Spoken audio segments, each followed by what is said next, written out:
Hey, is this thing on? That's what she said. Nothing. I didn't hear you. Do it again. Hi. Getting better. There it is. All right. Go down a little bit. Welcome back to the Hot Ashes Podcast. I'm Lee. What up, TK? And we got Dakota back in the building as well. Yes, sir. Yes, sir. Oh, man. How's it sound? Good? Oh, yeah. A little bit loud. Let's go down a little bit. There we go. Now we're good. All right. Yes, sir. Boy, have we got one for you today, ladies and gentlemen. Nothing's different except we got Dakota here, but hey, it's going to be fun. We're going to have a good time. We're going to talk about all kinds of national secrets and, or not that. We won't. Maybe. Not that. Okay. We can get into it. But first, let's get into what we're smoking, what we're drinking. I am smoking a George's box press torpedo. You'd never guess that. It's a very good smoke. Shocker. But other get Cigar. It's a great smoke. And I'm drinking a Perny Haze. TK. I'm not smoking right now yet, but I'm drinking a Freak-ish. I don't even know what that is, but I've never had it. It is in the same family as Wicked Weed. It's like so they have the Freak that's like 9 point something %, and this is like 5 something. That's why they call it I'm glad that Freak-ish. this is not that. Yes. Because I would be struggling. Yes. The struggle bus. I mean, not really. I'm not trying to get drunk by the time I leave here. Yeah. Although. Yeah, not with that attitude. Not with that attitude, you Yeah. won't. Dakota, welcome back, brother. No, it's good to be back, guys. So, TK, you've been talking about some Herrera Esteli Miami. You started to sound like you've been talking lots of shit since I've been gone, motherfucker. Yeah. It wasn't on. I was like, who told you this shit wasn't on camera?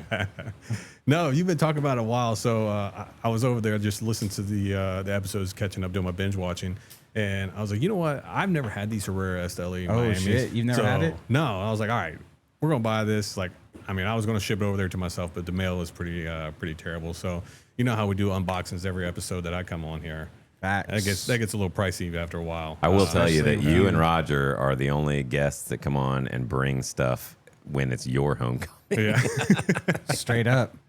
So We yeah, appreciate I it. let's see what we got also here. don't never know whenever Dakota's going to be done and home. Well, I don't know no. if that's we Yeah. kind of knew, but given last time, we didn't know. because there's if we also didn't know about that sensitive one. information involved. So you know what I mean? Like, OPSEC, baby. This is Ooh. this is looking pretty nice. Oh, yeah. I'm digging I've it, seen bro. that. bro, I'm they're digging the it. bomb. I'm not even going to overhype it just because it's Yeah. a biased opinion, but you'll have to. We'll know here in a little bit. Now you got to talk while you're doing that. Yeah, so there it is. No, we have to talk. Nice. Oh, Get we have to talk to get it on It'll be that on camera.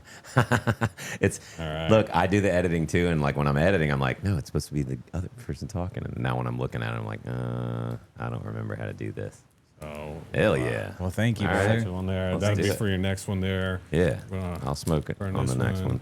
And we'll, Herrera we'll have- Esteli by Drew Just got Estate, me excited, Miami. dude. Miami. Do you know anything about it? No, actually, I have not looked at any of these right here. Let's see what it says. So, from Drew Estate Master Blender Willie Herrera, returning to his roots, El Titan del Bronze, on Miami's famed Cali Ocho, Miami. An expression that captures the very soul and spice of the Cuban American experience. That's What? pretty cool. Didn't Drew Estate start with like some college kids or something that wanted to start making cigars? That one I am not for sure. I thought I heard that back in the But day. man, have they turned a They made it. company? They did. My first cigar was a Cuba Cuba by Drew Estate, acid cigar. I mean, I think that's everyone's first cigar. Because it's spicy, it's got Yeah. flavor. Yeah. So, but in order to wash this down, I did do a little research. And man. To pair with it, it suggested a medium body bourbon or rum or even coffee. So I brought back the Weller 12.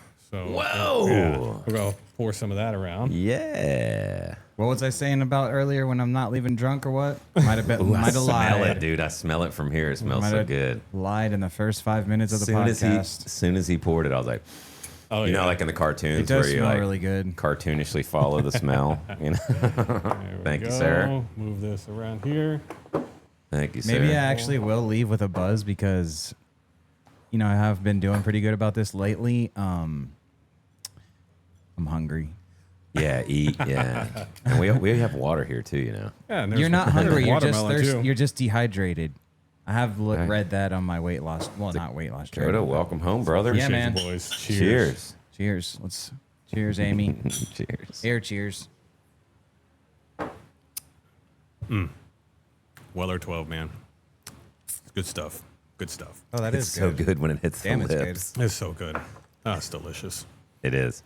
Oh, We had it before on the show, right? Mm-hmm. Yeah.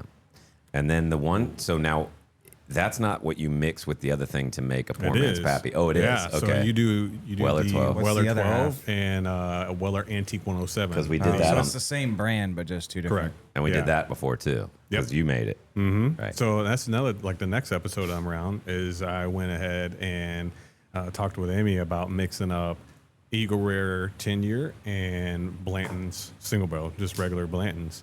So mixing those two and see how that Because goes. I just got Eagle Rare and Blanton sitting around. You know what I mean? You do that. So yeah. Is that kind of a thing that people do? Is mix different bourbons together to try Yeah. to see what will? So there is a guy on Instagram. will come? Yeah, there's a guy on called Instagram that alchemists. I'd have to find him again, but he does that. He mixes up different juice from different distillers and makes his own. Different what? Like, well, juice, like distiller. Okay, just be careful how you're now. I'm not wearing the Pronounce mic. that. Yeah, yeah. But no, he mixes these up and he makes his own makes his own small batch bourbon. But it's completely, his own making.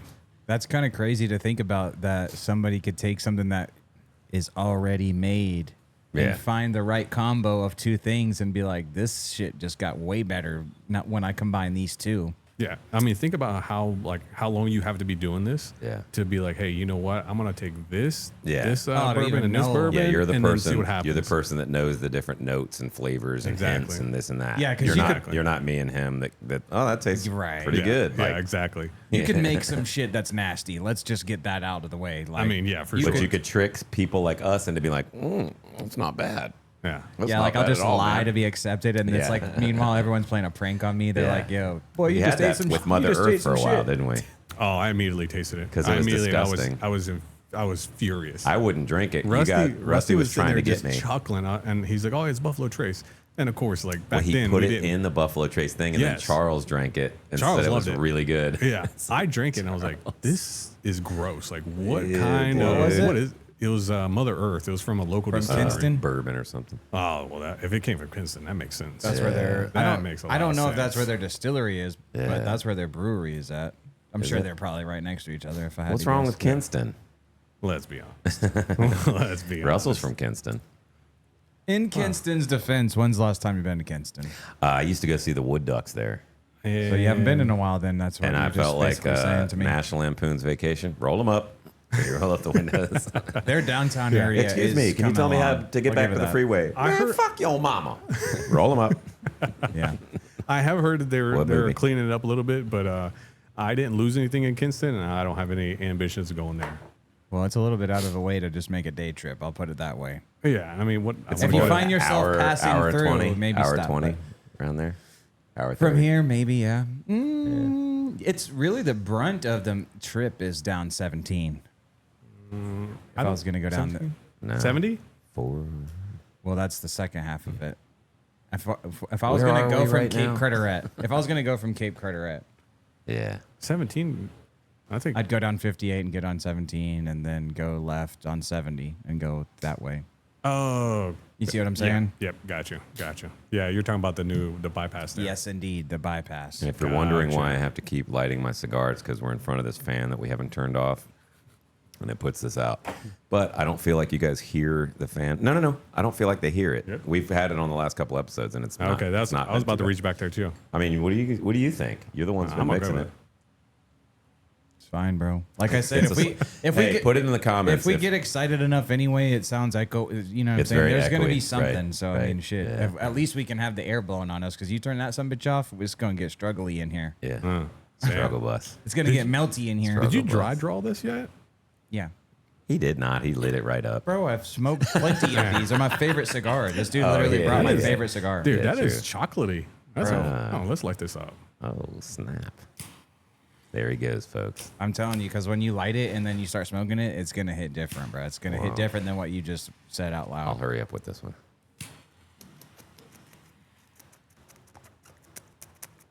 Damn, Mark. Well, I almost used his government name.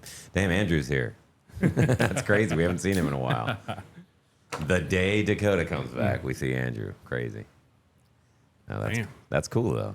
How do you like it? Dude, so far, I like it. And the pairing now, do you guys ever, with your cigars, dip them? No, I don't go that far. Have you never done that? I've done it. I've just kind of like put when my you finger have around it when you have bit. a more flavory, let's say you have port wine, which is gross on its own. I heard that shit'll get you damn drunk as hell. Yeah, but you just do this much of it or whatever, and then you have a cigar, port wine, and then you just do that, and you can kind of you taste the alcohol, but it dissipates. The flavor from just the smoke and the alcohol together combined. It's perfect.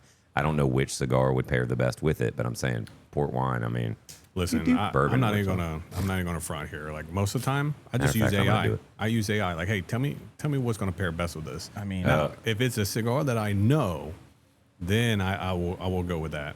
Like I'll go with my own intuition. Like before I go to the computer. right. yeah. See, no, that's good. Unrelated. Unrelated sneeze. All right. So, man. what can you talk about? Dude, Where can we jump in? What are you Let's talk allowed to about- talk about? let's talk about the ride home. So we have this workout program over there, and one of the perks of the workout program is every month we get awarded. You can say where you were, right? Yeah. We're still in Iraq. Yeah. So Just for those who don't know, you're Yeah. security, embassy security in Iraq. yeah. So we have this workout program where every month there's a business class ticket that you win if you do the 2 apps, you're doing the workouts, you're staying healthy, all the good things, right? Well, I won that ticket back in December. I tried to book it. To basically upgrade your journey home? Yeah, Pretty like much? Okay. From cut you off, from sorry. one leg all the way home. So like the first leg is not business class, but the rest of it is. So I won it in December, and I tried to book it in end of February, March, and obviously that plan fell through because the whole Middle East just went to hell. Yeah. What do you mean went to hell? Yeah. So, Went further into hell. yeah, further into the depths. So obviously my plane ticket got canceled like right before I was supposed to go back. But then I came back this last time around, which was end of April, and the flights were terrible because not everyone had opened up their airspace completely. The flights hadn't been 100%. So I didn't use it then. So then I got back over there this last time, and my leave dates happened to be a short one, which I was okay with. After being over there for that long, like during all that, I was like, yeah, let's take a break, enjoy some bourbon and cigars with the boys. But yeah, so I finally got to book it right, and I got to ride business class on Qatar Airways, like all the way home, dude. Now, let me Nice. tell you, shout out Qatar Airways, man. Wow. Did you feel like a boss? Oh yeah. 100%. Oh, you're a straight baller. On Qatar Airways? And you're laying hell yeah. down. Oh, so it's so funny. So You get business class on like any domestic flight, and it's like, they're like, you gained another 5 inches on the edge of your seat, buddy, bro. Yeah. I was telling him earlier, I've never ever done first class, business class, any of that stuff. But in the military, the one time it pays to have your rank is they fill up an airplane lowest rank to highest rank, so you actually get good seats if you're a higher rank. And I had this pod to sleep. It was yeah, it's pretty good cool. afternoon, First Sergeant. So What would you like to watch? it was a Qatar Airways Boeing 700 300 ER. I was going to ask you how big it was. Yeah, it was massive. So That's what she said. I was on. Is it 2 stories?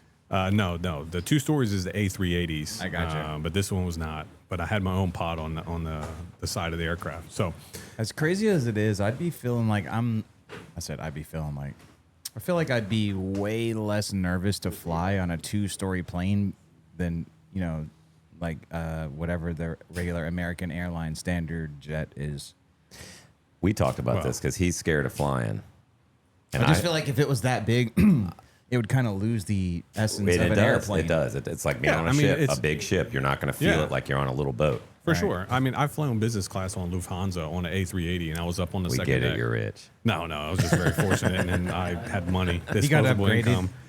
I paid to upgrade from Munich to, I don't know, somewhere stateside. It was like $1,200. Not bad.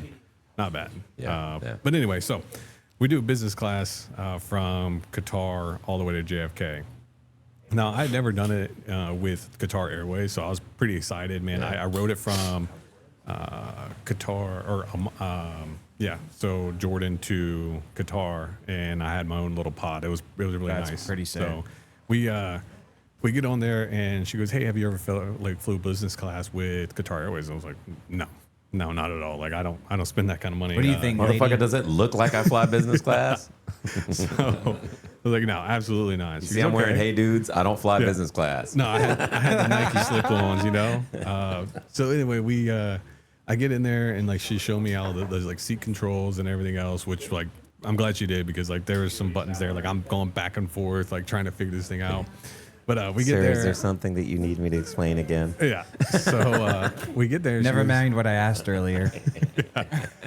So she's like, "Hey, would you like anything to drink before takeoff?" I was like, "Bourbon, scotch." And she goes, "No, like the country requires us to be in the air before." Oh, we like do that." orange juice or water. No. So she's like, "We have champagne." I was like, "Okay, sure." Good, I don't really drink champagne, but Neither. All she right, let me brings get out- 5 of them. So she brings out this glass of like rosé champagne, and I was Ew. like, "Whatever, dude. Whatever. It's fun. All right." So I do that, and then she goes, It's like "Okay, drinking a well, we have-" Zima, dude. Well, yeah. Wow. So Hot take. she's like, "Hey, this is the menu. We're gonna do a dinner and a breakfast.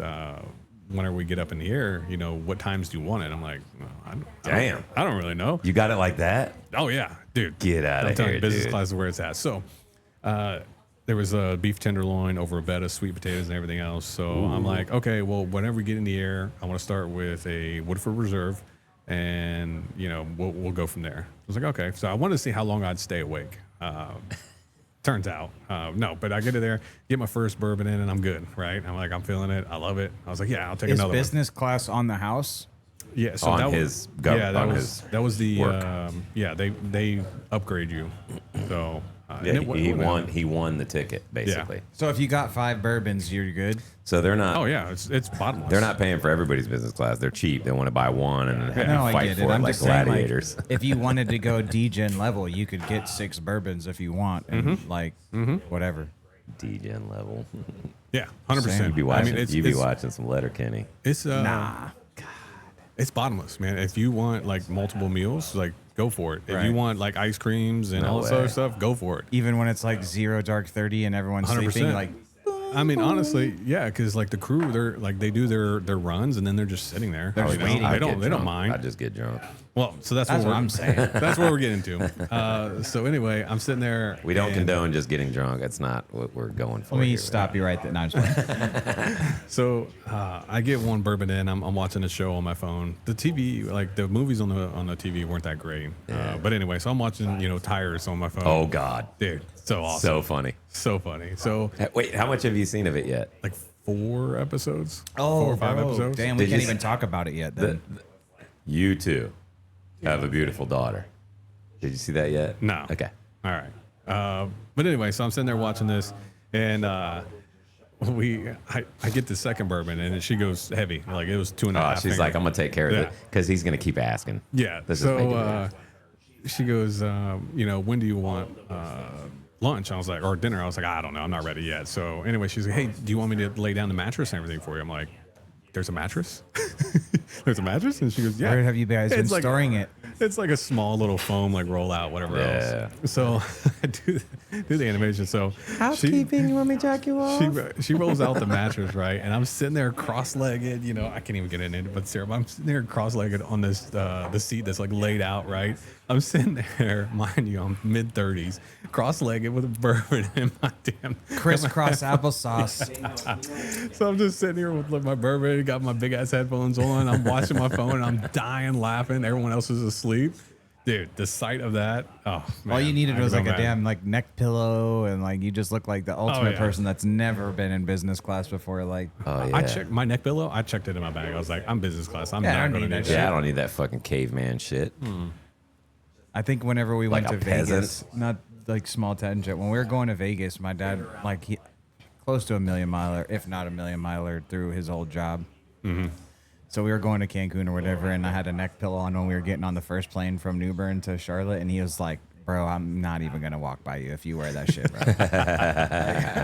like I'm. You're just walking through the airport with that, your little bunny freaking. Well, it was on my slippers bag. on. It was on my bag, and he's like, "Dude, you want to know how somebody People be doing that. You dude. want to know how someone doesn't travel a lot? They got that shit on their bag. Well, this is what I put you guys on. So I have what's called sleeper hold. And what it is it's like you put this strap on the back of the seat, and then you have a really thick eye mask.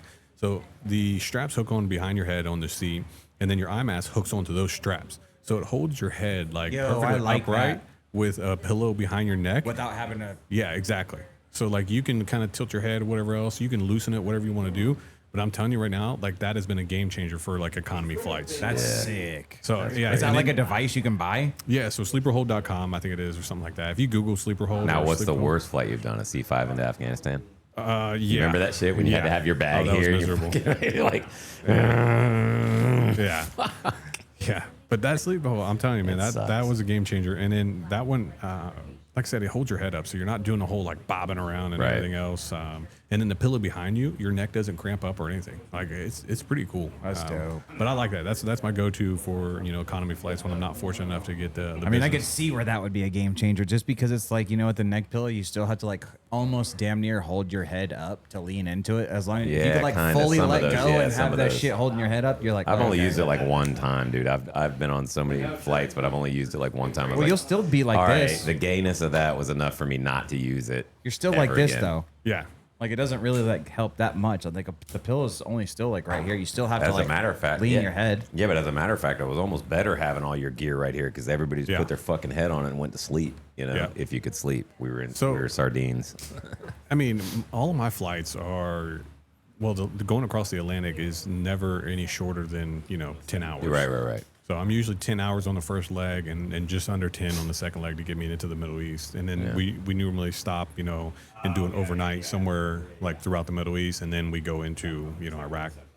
So having that pillow or business class, man, I'm telling you, makes a world of difference. Oh yeah, absolutely, dude. I'm not talking. I wouldn't use it for like a 7-hour flight, 6 hour at 5, 4, 3. 15 hours. Yeah, like Yeah. I'm gonna need some comfort. Yeah. I never upgrade on the way to work. Like I'm miserable anyway. Like there's no need. Oh, on You're the not way gonna out make there. me Yeah. happy. Like when we, Yeah. like No. when we went to Hawaii, it was a long ass flight and back. I mean, that's just a long flight, and I don't remember it because it was back in 09 and 012, 012. But but yeah, they were long ass flights, and we're on regular airplanes, and we have young kids, and we're getting up and moving around and stuff. But still, dude, it's like we weren't in no business class. You know what I mean? Yeah. No. What is it like 3, 4, 3? Yeah. As far as like the seats. That's a big one. 747 Yeah. or 7. But so this is like my thing is whenever the company gives us our tickets, the first thing I do is go to the app and I immediately buy an upgraded seat. My normal go-to is an exit So row even or a if you didn't bulkhead. win it, you would have bought a business Correct. class. Yeah, okay. I mean, if the business class is cheap enough, I'll do it. The most I ever paid was $1,200, and I mean, honestly, yeah, it was but worth it. it's treating yourself after a long deployment. For You're sure. making good money on the deployment. Yeah. It's treating yourself. That's, Yep. treat yourself. Yeah, for sure. Yeah. But yeah, if not, then I'm just getting exit row, so I have all the leg room. But it wasn't all good, was it? Was that the flight? I mean, the return trip home, because then you get home and there's some things going on. I swear, every time I come home, man, my shit's always broken. Yeah. I don't know. Someone explained to me how there was like 20 or 30 ounces of water in my dryer vent tube, and then my dryer has water in it. And it's not hooked up to the steam function, all right, because it does have a steam function, but Yeah, I don't yeah. hook that up.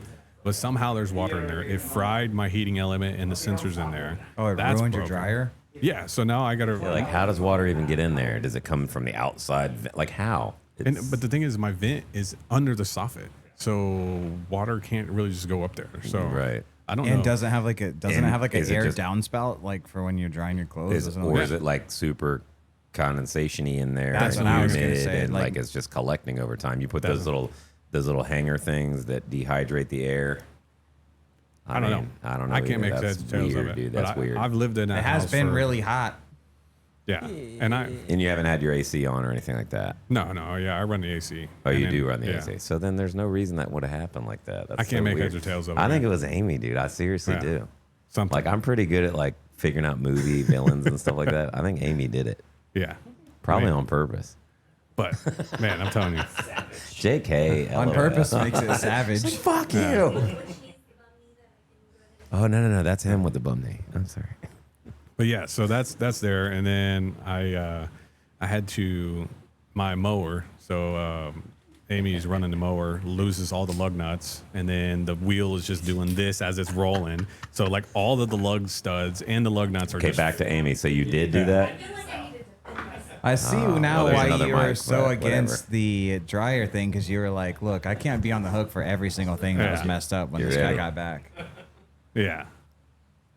Oh, you're gonna come defend yourself. But you did say that one of those things you were responsible for. I don't remember what it was. The truck. Yeah. You would think the person back here would be responsible for all of it. But I mean, I'm not. It's none of my business. I don't think yeah. So, yeah, the lawnmower, like I said, the lug studs just completely wore out. So now I had to go. I thought I bought a 4-pack of lug nuts. I was like, all right, we'll just buy lug nuts. Lug studs are just completely shot. Oh, like they 'cause snapped? They were just like the grooves or the threads were just like smoothed over. So then I had to like pop those out there, put some new ones in there. I'm not even sure if that's the correct ones, but I just keep tightening it, and eventually it'll set. Cross thread and it'll get in there. Yeah. Why not? That's what I did to my grill, dude. I had to go get the hardware for it because I had taken it off a couple years ago to fix the panel and lost the hardware. And I bought the stuff it told me to buy, and now it's all like, it's on there, but dude, it's like cross-threaded as shit, all of them. I'm like, I don't care. Yeah, My grill works. It's holding. It's holding. It can cook food. So you broke his truck, his grill. What else? Okay, in my defense, the lawnmower was not my fault. Allegedly. He had Air quotes. the wheel off when he was adjusting the The steering linkage. and So it's your fault. he did not Who tighten knows? the lug nuts all the way. And Who knows? So you started with she lost them all, but she probably lost them all because you didn't tighten any of them down. After Tomato. maintenance, Tomato. Who knows? Allegedly. Yeah. And like, also, damn it, they're on to me. I have been mowing his entire yard, including weed eating and edging, while he was Damn. gone. And you're gonna come over here and just shit on her like that? Say she I'm just broke saying- everything in your I'm life? not saying that. I'm saying all of my Did you shit break the was boat broken. too? No. Or we have yet to find out if you broke We the haven't boat. been to the boat yet. Give it a few days. Yeah, Yeah, we haven't been to the boat yet. Who knows? You know, the marina is pretty good about breaking it for me, to be that's honest. true because they left it uncovered last year. Left it right? uncovered. What? Two racks in a row that the wooden bunk has broken, and it chipped the man. fiberglass. Don't once tell before. anybody about that marina because then they're gonna not want to go there. That's true. So, I mean, to his credit, he has been like pretty helpful about it. Because if you try to hire somebody, they turn out to be a dud. You don't want that. I don't like duds. No duds. You know. But All right, I gotta go to the bathroom. yeah. Okay. So, but I mean, yeah. Other than all that, it's just normal homeowner stuff is just fixing everything. So it's going all right. In my defense, I think I have So we're not moving on from this yet. no.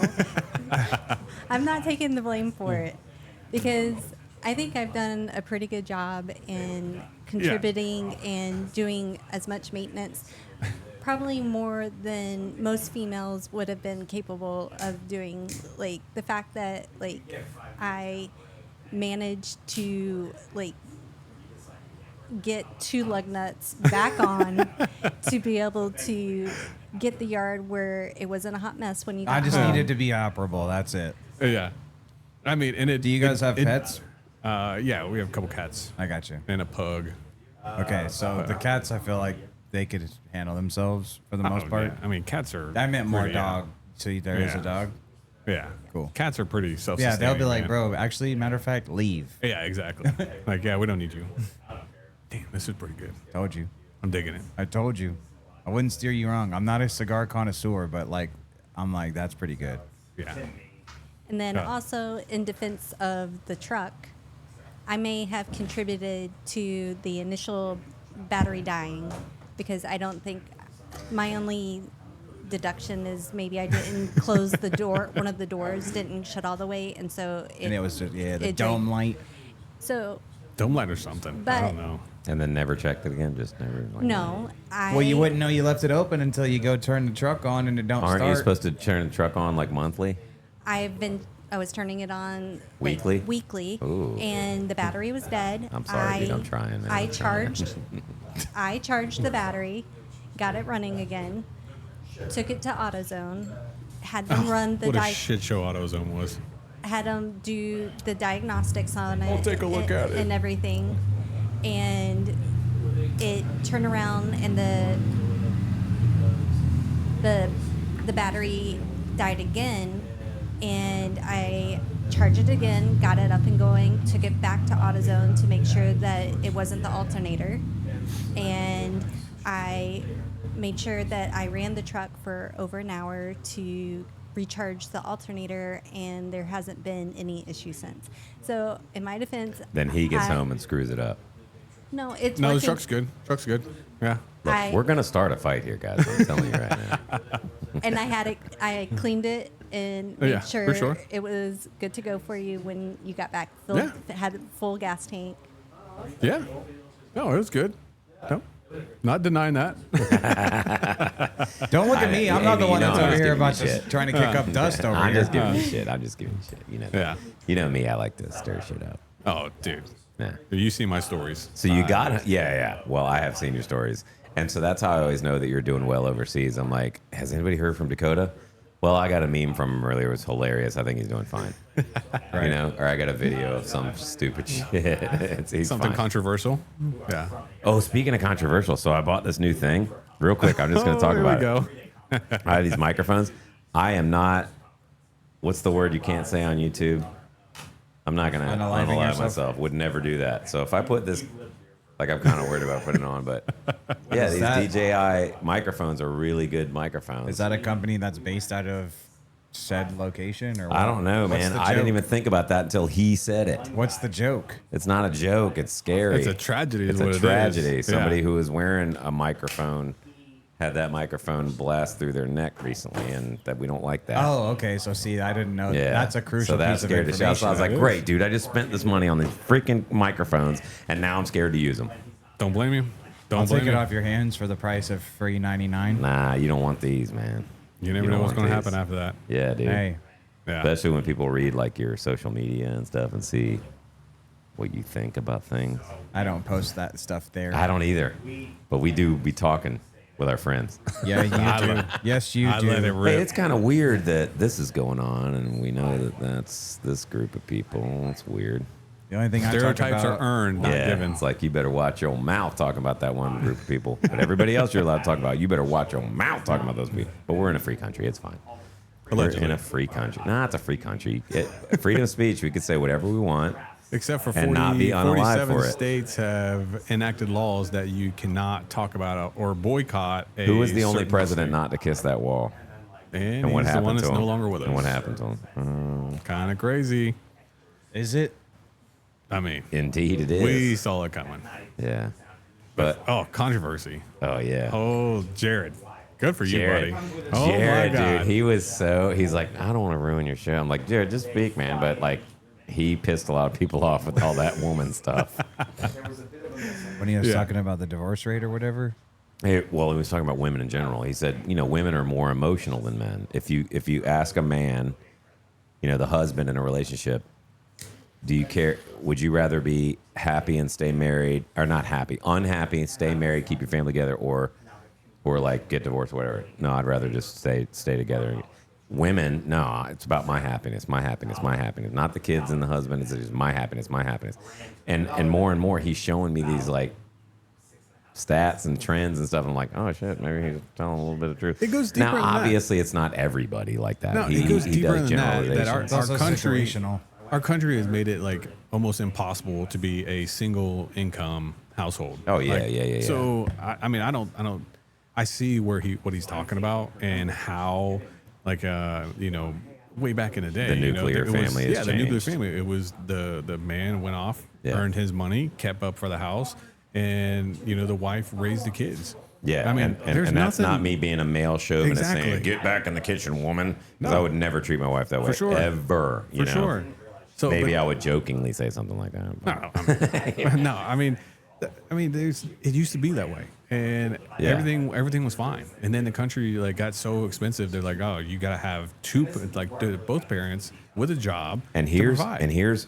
my theory on women in the workforce. Here we go. No. Here's why I think there's a perceived glass ceiling, and there may be. I'm not a woman. I'm not trying to play in the WNBA or anything like that. But you could if you wanted to. I could probably. Oh, we're good. We can get into that. This is just a theory, but women. So men have been in the workforce since we were carving tools out of rocks, right? Mm-hmm. And the women stayed home and took care of the babies until when?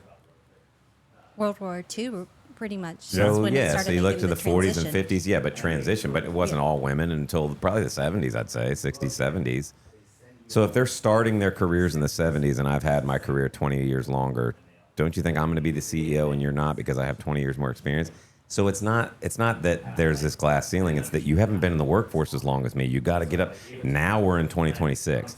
There are female CEOs. I feel like you got there a are little female CEOs open door to everywhere. get shitted on with that take right there. Well, shit on me then. There's CEOs, female CEOs everywhere now. 'Cause those people that had experience are dead. Because they finally had the time to get to that point. You know, you can't in the 60s be like, I'm entering the workforce. Why can't I be a CEO? Because you just fucking entered the workforce. That little turd over there that also just entered the workforce is not going to be the CEO either. It's going to take them decades to get there. So they haven't been in the workforce as long as men have. That's all I'm saying. I'm not saying it's anything like they can't do the job. They can do the freaking job.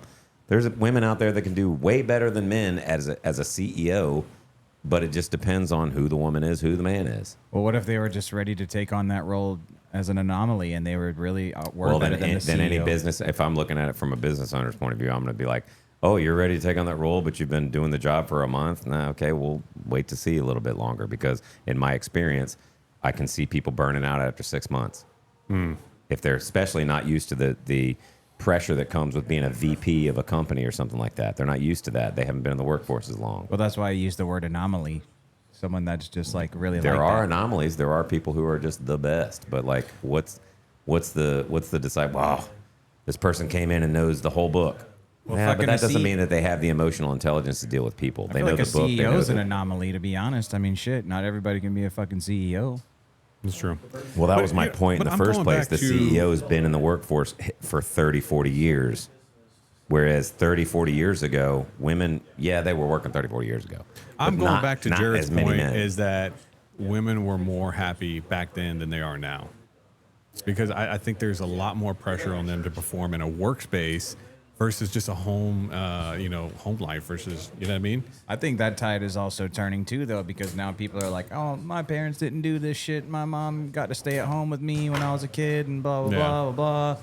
And Yeah, like I hate that. Like, find you a husband that can take care of you. Like, when I'm raising my daughter, nuh-uh, motherfucker, you get a job that you can take care of yourself. or go find a So CEO. it's just different times. Like, my son and my daughter, I treat them the same. You go out and get a job that you can be the boss. Like, I don't give a shit if you're a girl and you're a boy. Go do the job. Prove you can do the job. My point is that back when the women started really entering the workforce on the same, it's still not the same level. There's probably more men in the workforce. But when it got, Career a dependent. level playing field, Career there's- dependent. but they're still career dependent. But they're still joining way later than all of us did. Not us, but like back in the day. Yeah, back in the The day. guy Them. that's been in the workforce for 40 years and the women who just started, they're not going to be on the same level. I also think that, like, to go along kind of like with the point you're trying to make is that when women did initially enter in the workforce, it was in like Kitchen. Secretary. I had to do it. I had to do it. It was in a supported role. Right. So they Yeah. were the secretary. Clerical They work. were Right, doing madmen. They're not the ad writers. You can't be an ad writer or be a woman. I know. So they had They were to doing overcome that kind of administrative, stuff too. yeah. Yeah, I'm not discounting any of Yeah. that either. I'm simply saying that the times, just like slavery ending and everything like that.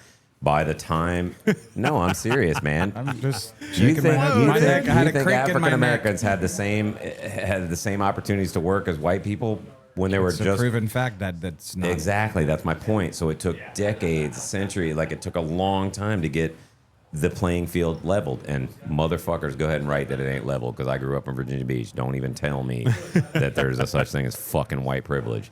So, no, I mean, hot fucking take. That's the stupidest thing I've ever heard. But now that so much time has gone by, and I grew up in a neighborhood in Virginia Beach where I've got girls, boys, black, white, Chinese, Native American, dot Indian. I had to make one joke. Just delete me. I had to make bro. one joke.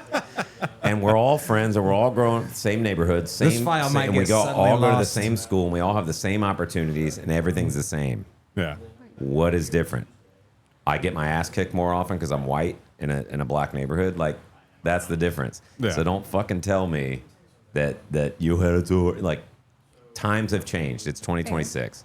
Yeah. We make our own fucking way now. Yes. And I'm that's with you on not that. for everybody. That's not for everybody. That's not to say that some states that you live in are overtaxing you, or you just can't afford a house. Look at housing now. You can't. The younger kids that are coming up, they're complaining they can't afford houses like we could. I think the average We age is could. like 30s. That you're still living with your parents. But back in the day, you used to be able to 18. Oh, we bought our first place at 18, 19 years old, Yeah. 50 years ago. Right. It's just not feasible now, and so we can't judge these kids nowadays that are living with mom and dad the same way we would as if it were our generation doing it. Dollar doesn't go as far anymore. Because we man. would have been freeloaders, and they are freeloaders, but they're at I mean, least it's so- not. It's because they can't. They're not free. I'm just making fun of my Well- own kids right now. Well, I also think They're on their own, by the way. like 3 out of 4 of us would have still put ourselves in a position to be successful because we opted to go the military route. There's a lot to be said about that too. So like I was gonna say there's layers to I that. wasn't. I wasn't made Mm-hmm. for college. right, they're like for me. PhD. No, I mean in the beginning, like when I yeah. first graduated high school, I was in a band. I was a hippie. Like, what are the percentage of 18-year-olds that are joining the military, no matter what branch, with the foresight of at 40, I'm going to be financially literate and You don't even successful? think. You're not You thinking don't think of about that. You think I'm going to do 4 years and get I out. was. Well, I'm just saying that's percentage-wise, there is a Air Force. percentage there. I'm though. just kidding. Well, I mean, for me, The like, majority. I love my mom to death, and I never felt like I went without, but she made a lot of life decisions based on financial needs. Yeah. Maybe put herself in a relationship that might not have served her with concern of like financial well-being, and I mean, I get it. for me, that was my motivation to never have to rely Right. on someone else to provide for me my well-being, and so that was my motivation to join the military, was to be able to provide for myself without having to need. And like I knew I didn't come from money, so there was very limited options, even if I had wanted to go straight to college, like Right, yeah. what start Same. out Yeah, and start yeah. out in debt. For a lot of us, yeah. And so like that was my motivation at 17. I joined at 17, and I had the like at least awareness that I didn't have the maturity to go to college. I didn't really have the means to pay for college at the time, and idea of being able to retire at 37, Right. And now you have a degree. and now I 'Cause have you a paid couple for of them. couple degrees because you paid for them with your GI Bill, and I'm in the process of applying for another degree right now. Yes, So you are, aren't you? But then Yep. you flip Hell yeah. you flip that coin over, and then there's a kid that's 17 years old joining up. That the one thing that he said to the recruiter is, "I want to blow shit up." yeah, no, there's a lot of those. Yeah. There's a lot of He's those. me. He's him. Yeah, there's a lot of those, man, and you put them in. Not that there's anything wrong with that. There's I'm just, not. And all Marines are going to say that at one point. Like, even the book nerds that think they're joining to be admin, once you're in boot camp and you're indoctrinated and you're fucking just trained that way, it's like, yeah, kill that. But then the infantry guys actually go off and do that shit. So it's like, Hell yeah. hell yeah, brother. Till Valhalla, brother. Death before dishonor, Blade. Oh yeah, dude. Yeah, but I mean, it's yeah, you get a lot of kids that do that, and some of them, we get like a 99 ASVAB that wants to go infantry, and it's like, well, they're too smart to go infantry. What does that mean? Not me. might be But what optimal. does that mean? You're too I mean- smart to go. Like infantry's beneath you. Like I could never understand. I fucking hate. wouldn't you that. want somebody Yeah. that's kind of smart with you? I don't want knuckle draggers with me. But then again, I joined the Marine Corps, so like, just Yeah. kidding. I love you guys. No, my whole thing is like I think especially low income areas of the country, Yep. a lot of the time they join the military, either any branch, just to get out of that hometown. I knew that if I didn't join any type of military or leave that hometown, I would have been one of the degenerates that's Yep. still there now, smoking weed, Same. popping pills, doing whatever else. Like you inevitably fall into that trap. Same. Sometimes, you know what I mean? I knew that I couldn't do that. That's why I went to the military. And honestly, military has given me like more than I ever could have thought of. Right. And now working this job, I'm gonna post it up, man. Not this rotation, but the last one that I went to Babylon, the cradle of that's civilization. right. That's right, dude. So I'm gonna post those pictures now because obviously it's Yeah. not. It's like it's been well past, but you know, Statute of you- limitations is up. yeah, no. But you take a small town Ohio kid, growing up on food stamps, disconnect on the lights and everything else, and then you like I've went through and did all the work that Yeah. I've done, and now I went to Babylon. I've been to a been dozen around the world. countries. You know, I You mean, got yeah. bourbon and scotch and Oh, dude. whiskey, a collection that would make anybody jealous. But like, going but back you to came your- from Take nothing. somebody off welfare. So, I mean, just You going bought back to him your with his point, EBT it's like, card though. yeah, don't. I mean, you can partially get Red funded Bull. with my daycare center that I run to. Yeah, that's right. Yeah, But no, like back to Leering your Center. point is like it's 2026. You make your own destiny. I could have easily fallen into that slum Yeah. of like southern Appalachia hills of Ohio, and I could have been like, oh, no, this is what I got. Like this is what's been given to Yeah. me. No, man, get the hell out of your hometown. Go somewhere. You know what I mean? Like you'll going out of your hometown, out of your home state. Yeah. See the country, see the world. It'll change your aspect Absolutely. on life. But yeah, like I said, man, I've seen a whole like mess of countries and different civilizations, and going there is like it's Well, really also cool. too, you get to see what's really fucked up. 100%. You're like, oh, Well, yeah, with those kind of countries, but like, could you ever imagine when 18-year-old you or 17-year-old you was getting ready to join the military that you'd be all around the world, meeting people from all different cultures, having to like learn and understand how to interact with those people, Oh, yeah. all different, because it's not just going over like you're a civilian. Like we have to work together, Yeah. doing meal to meals and Well, things I like mean, that. yes, in that aspect, but then also whenever you go to another country, and this is why when I go to another country, if I'm going on like just a tourism trip, I always avoid Americans. I stay the hell away from them because more times than not, they're pompous assholes. Sensuous.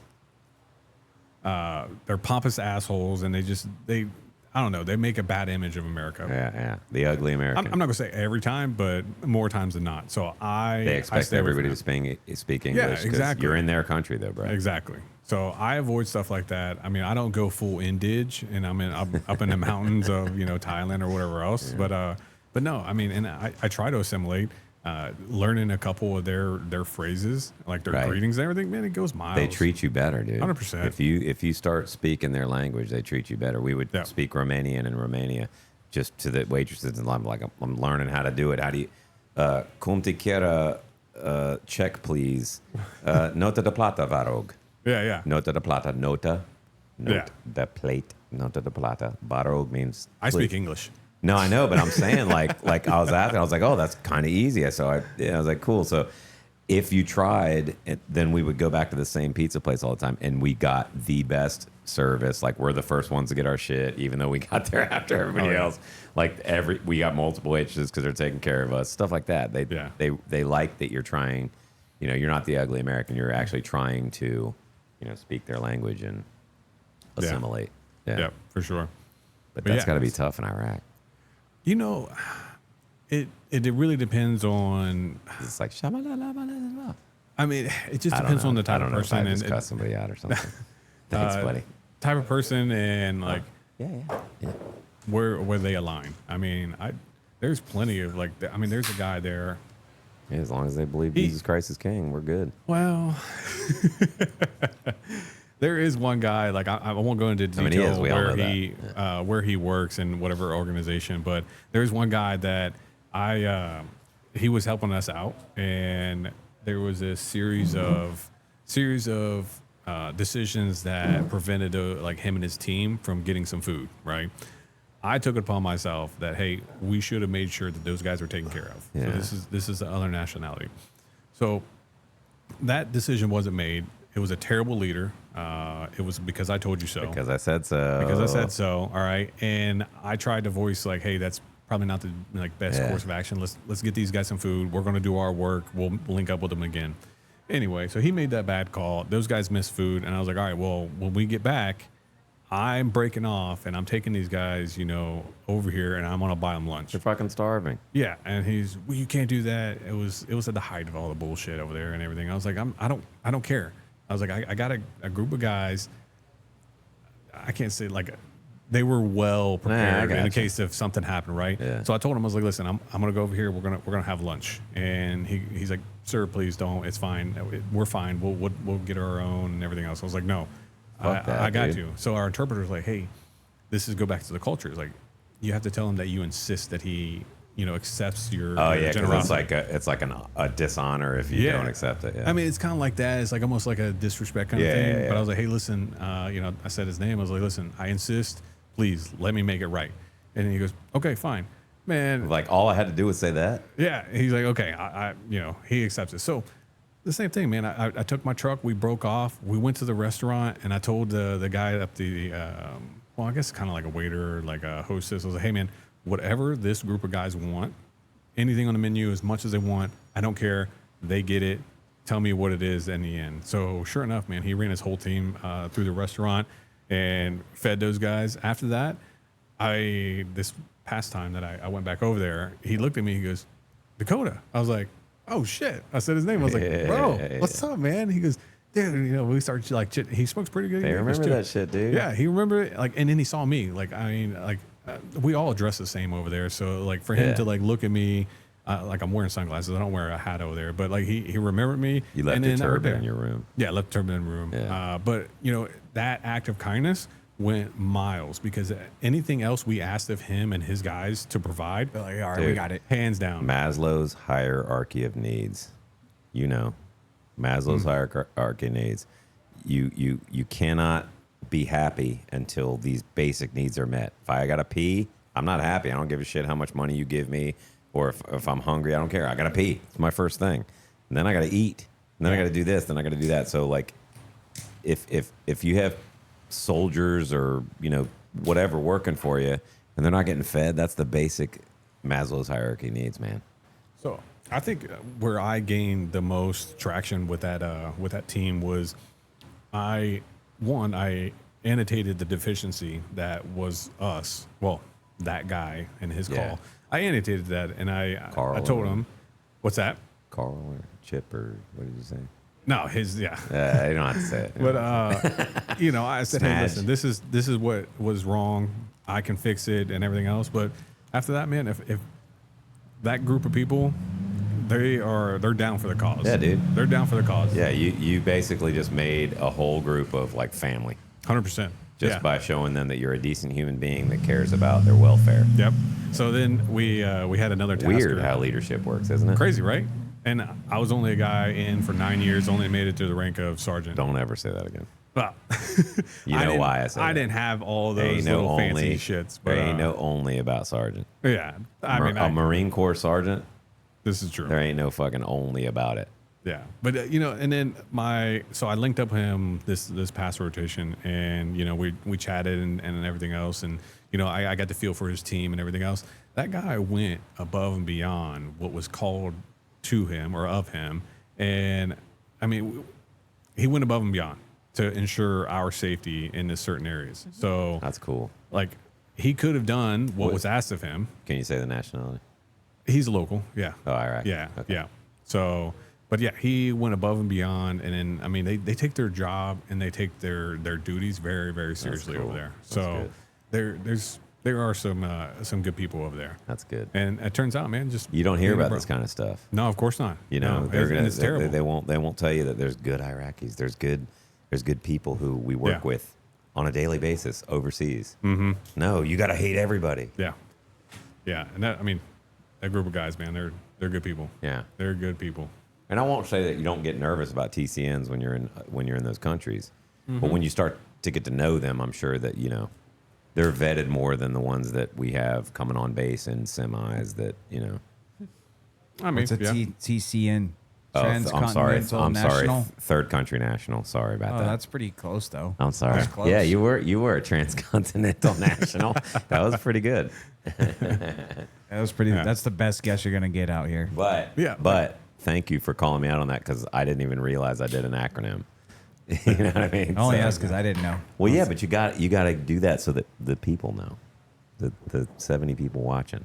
Yeah, but I mean, a lot of people They don't know matter. how like embassies, military bases, and American-owned businesses. I mean, we do that like to. There's many reasons why we do it. Like it's diplomatic, or it's financial, whatever else. We'll bring in other countries to work because they have something to offer. They have like skill sets that that we can use from them. It's not about getting cheap labor. It's about like, hey, I have a country. Like Americans are fucking lazy. I mean, want to yes. get these other people. No, I'm just kidding, guys. I'm just trying to get us There is an canceled a little aspect bit. of that, but then there's also is like, we could bring a whole bunch of Americans over there, which has its own, logistical and I financial want requirements. $50 an hour. Yeah, and then you get these other Healthcare. guys that like these third country nationals that come over from India, Bangladesh, Pakistan, whatever whatever group, even like countries in Africa, they come over there and they're just happy to work.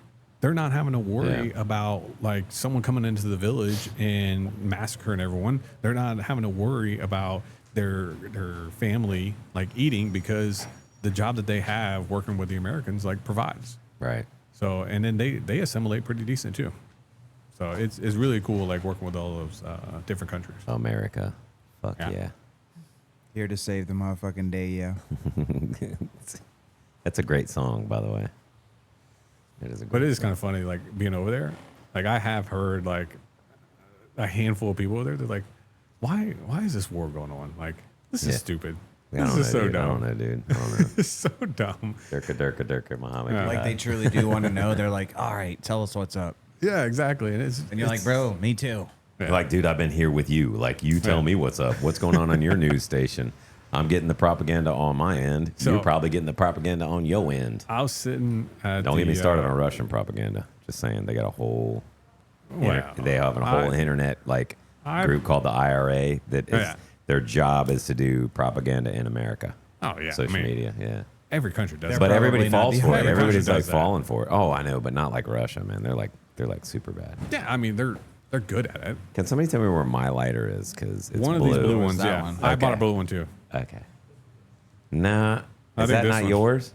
No, I think bought- mine with the sticker, then that must be yours then. Yeah. Okay. No big deal. Because I was like, it was right there. Yeah, it's kind of making its way. Yeah, I don't care then. We're good as long as we got them. We got another buddy off screen right now that's scared of the microphone and the camera. Although he did actually just have a really cool freaking commercial. Did you guys see the commercial No. that they made? No. That shit was dope, dude. I really dug that, man. I like that a lot. I don't know who your freaking social media is but that was cool. And he did well. He's like coming out, like talking and shit. And it's all professionally filmed. Yeah. It was good. If you get a chance, check out Lighthouse Realty here in Swansboro, North Carolina. I guess Is it on their Morehead social City. media? in Morehead City. Eastern North Carolina, Morehead Eastern, City. yeah. But Lighthouse Realty, yeah, no, my buddy Andrew, he did. There's a good. I know he wasn't in charge of it. It's somebody else is the brains behind it. It has to be. There ain't no way he did that, but he did a good acting job on it. So I'll give him that much. And he won't ever get on the show to defend himself anyway, so we can say whatever we want. Turd. That's what I say. Known this guy for how many years? He won't even get on the show. Yeah, crazy. Jeez, man. I mean, at least you can come up here and just boast about yourself. Yeah, I know. Like, talk about your business. You know what I mean? Tell us all your He's business. like, bro, I mean, don't wait, need what? your 170 people coming to my business. Yeah. Like, we have 3,000 on our. That's not my target clientele. Yeah. That's okay. We'll get there someday. But anyway, help us out getting there. Here's our sponsors. We got George's Cigars here in Swansboro, North Carolina. He's gonna give us some swag money for the swag. Okay. We got Candy Adventure, 640 West Corbett Avenue. They made our stickers. They are excellent. If you're ever here, it's the sweetest place in Swansboro. So if you're ever in Swansboro, North Carolina, check out Candy Adventure, check out George's Cigars, check out Lighthouse Realty. Just because that's our friend and we like to talk about our friends. We do. Just want to do plugs. We got a lot of realtor friends, but that's the only one we're going to say now because he's sitting here. Yeah. Wait till he leaves. We can't be doing the because then it's gonna. If we name like all of them, then it's gonna be like, well, which one do we go with? We're like, well, I guess whichever one's on the show next. I don't know. I don't know. Have a battle of the realtors. Yeah, Hell yeah. there seem to be a bunch of them. That's it. And Parker's gonna be one soon, I guess. Oh, she's for real? taking her classes, or she's doing the classes, and she's done like 25 hours or something like that. Now you see, that thing is so awesome because you see, we're almost looking like we're in heaven. Yeah. Yeah, and we have a shade. We're still that bright. That's crazy, dude. Well, it's kind of insane too that it's like if that wasn't there, bro, we'd just have to cut the episode short because I'm we'd not look like gonna we're in sit here heaven. and fucking sweat. Oh yeah, because it's 9. Well, this says 85. But All yeah, right, so let me tell you, I left there and it was 121 degrees. Fuck Completely things dry I don't heat. things I don't. So you're, like, remiss about. burning. Yeah, dry, but it's hot. So though. like, just take the hair dryer and just point it at you. That's what it is. Yeah, it but can be come dry all here- day long, but it's hot. Yeah, I come here and holy hell, man. Yeah. it It's is like juicy draining. out You're Yeah, wet. dude. You're wet. You It can walk is outside. juicy. Your hair falls down. You're Yeah. freaking sweating already. You I go mean- back inside and you're cold because you're like, you can get hypothermia just from being out in this shit and going into the AC. Yeah. You know what I mean? I'm telling you, man, it was rough. It's bad. Yesterday it felt like 110. Mm-hmm. I was like, then it's 110. what sucks too because it's like, dude, It's 92, but it feels like 110. Man, then it's 110, dude. If that's what it feels like, then that's what it is. Am I wrong? I don't know. not totally. Is that not stupid? I mean, First I get world it. problems, It's 92, but it feels like 110. I understand the heat index, but if it feels like that, then it seems to me that that's what it is. If my probe goes into a piece of meat and it feels the temperature, it's telling me the temperature it feels. That's all I care about. What's it feel like outside? If it tells me it's 80 outside, but it feels like 120, I give a shit about the 120. I don't care about the 80. Does that make Yeah. sense? Yeah. Yeah. I'm with you. Until you run into somebody that it's like it's not that hot out here. It's a dry heat. I don't Like you- know. like you First just said, world it's a problems, dry like, heat. The Motherfucker, humidity it's is still hot. like a Dude, I ran a 3 outfit PFT in thing. Afghanistan. That shit's hot. First of all, that's stupid. I That's know. I unnecessary. don't have to do that anymore. Unnecessary. Yeah, My buddy ran the Marine Corps marathon in Afghanistan. 2 of my buddies did. Terrible. he would always send me like a snap that would have the current temperature, and then I would send him a snap, and then I'm like, it was super hot here, and it would be like 88, 92, and then I'd have to like pull up. But the feel like Yeah, because he is thinks this- like but it's this here, and then you step off the plane. It's like you feel like you just took a shower it's awful. in hot water, Yeah. like you took a bath. Yeah. I mean, I got some reprieve whenever we landed in Qatar. And I mean, Qatar gets pretty hot. Some I mean, people she call knows. that Qatar. Qatar. No, I always say Qatar, but Qatar. you've heard Qatar too, haven't you? Yeah, Yeah. Yeah. That's all I wanted to say about that. Yeah. But I mean, even that was a little bit of repeat. But I mean, she's been to Qatar. Like it gets pretty hot there too. But this right here, I mean, it's that's in the different. desert for Christ's sake. Yeah. So I mean, if you want to, if you look at the grid coordinates, the longitudinal 34 degrees. If you go from Baghdad to Phoenix, it's the same. You're going to get a lot of the same heat. Oh, so you're cooked. Yeah, it's rough. It's rough. So 115, I mean, that hurts, but man, 121, that's different. No, 100%. It's like because you're getting into the range whenever it's that hot. It's like every degree past a certain point matters now. Yeah, You're gonna for sure. feel each small incremental increase. Like 75 to 82, it's like that. Both are still pretty hot. But you go from like 90 to 100, you're like, whoa. Yeah. And then add the humidity in, and this is what I was trying to say a second ago. Is like, bro, we're talking about like 2 outfit, 3 outfit days here, brother. If you're 100%. doing anything, it's like, bro, do you want to walk around in sweat-soaked clothes? Like, because if you wake up at 8 a.m. and do something outside from 8 to 10, and I'm not talking about cutting the grass, I'm talking about walking downtown with your significant other from Church Street here to Bake Bottle Brew to have, like a little mini midday beer tour or whatever. Just insert any time of the day. And it's like, once you get done with that and get back in the car, bro, I don't care who you are, bro. You got swamp ass. Your clothes are damp, bro. Your clothes are damp. And it's like, do you want to This shit's exist the rest of the juicy, man. day You're like that juicy. at 1 p.m.? No, it's like, hey, the next thing we do is go home and rinse off and change. And then Yeah. we can do something else Right. because I'm not doing this for the rest of the day. Yeah, so That's over how there, I feel. I hate that shit. I hate whenever I feel like not to get disgust. Like I hate feeling like my underwear wet. I hate feeling like my shorts are starting to get wet. Like I can't stand that shit, dude. Dude, when we're over there, we have we have plates on, and so even worse. yeah. So the thing is that thing holds heat. So as you're out there and you're out there moving around, you know, in the city, the metal sits there and holds the heat, and then that is hot. This is soaked now. Yeah, like it's hot for. I mean, I don't know until you get to cool down. So, I mean, to be honest, it's like freaking sitting in this chair every single time I get up from when we do this. It's like, bro, the back of my legs are definitely sweating. I mean, you can't see it on the camera, but the chairs are leather. Those are definitely conducting heat outside in North Carolina in middle of August. yeah. Just saying. But back to the cigar, man. Great. Drew Estate, Herrera Esteli, Miami. Yeah, I'm in. I like them. I'm digging it. I still gotta try it, but It's worth it. Finish that. Well, So- you know what? I don't have to finish that. I can actually just spark I it up. landed in Raleigh, and so Amy and I, we took a little trip over to Angus Barn. Top notch. He bumped it. But yeah, went to Angus Barn. Man, that was a treat.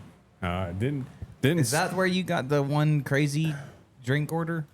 No, that was Okay. Hall's Chop House Okay, in okay. In Greenville, South Greenville. Carolina. Okay. My bad. Different story. This bill. That's where Hayden Panettiere died. I don't know who that is. The little girl that Oh, from yeah, that's Remember right. the Titans. That's right. That's right. And Heroes. But yeah, so that, man, if you guys are in Raleigh, North Carolina, Angus Barn, that's the way to go. You can do your reservations and everything else. It worked out. My flight from JFK to Raleigh got delayed a little bit, but we were able to make it back to the hotel, get changed over, and then, you know, go up there and eat. Man, what a restaurant, man. The staff, I've heard plenty of things about it. Oh, the staff Great were things. awesome, man. They were awesome. I was jet lagged. I didn't have enough energy to go and smoke a cigar there, but they do have a little walk-in humidor and everything. Wow, really I didn't know cool. that. Yeah, really cool. But yeah, man, that food was so good. When you get there, they put a platter out that has like a couple of cheese dips, like almost like a cheese ball. Man, let me tell you, whew, that was some good stuff. Yeah. That was some good stuff. When we left, I asked her, I was hungry like, now. hey, can you throw an extra dollop of cheese in there? Man, she brought out like Watch 3 this. little cups of the cheese. Oh, yeah. So good. Nice. So good.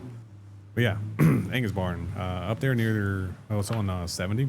Check out the Angus Barn. Yeah. I've Well, I heard gotta go plenty check of it out. things I of want it. to check it out because Brooks is always talking about it. I think. Yeah. Right. Yeah. Okay. I gotta Yeah, check that was a out. good time. That was probably the best server that I think we've ever had at any of the places. Oh, dude, we've she was gone. awesome. Man, She was Yeah. amazing. her energy was awesome. Like she was just happy to be there and happy to. What was like, her just- name? Aya. Aria, whatever your name is. Yeah. You did a great job. Keep it Yeah. up. You know who we're talking about. Somebody make sure you give her a monster tip next time you're in there. Yeah, it was good. It was really good, man. That steak was on point. And then the sides to complement it, top notch. Yeah. They're stuffed potato, so it's like a twice baked potato without the skin. Oh my and God. It comes in a little. But I little like the dish. skin though. In a mean- ramekin, yeah.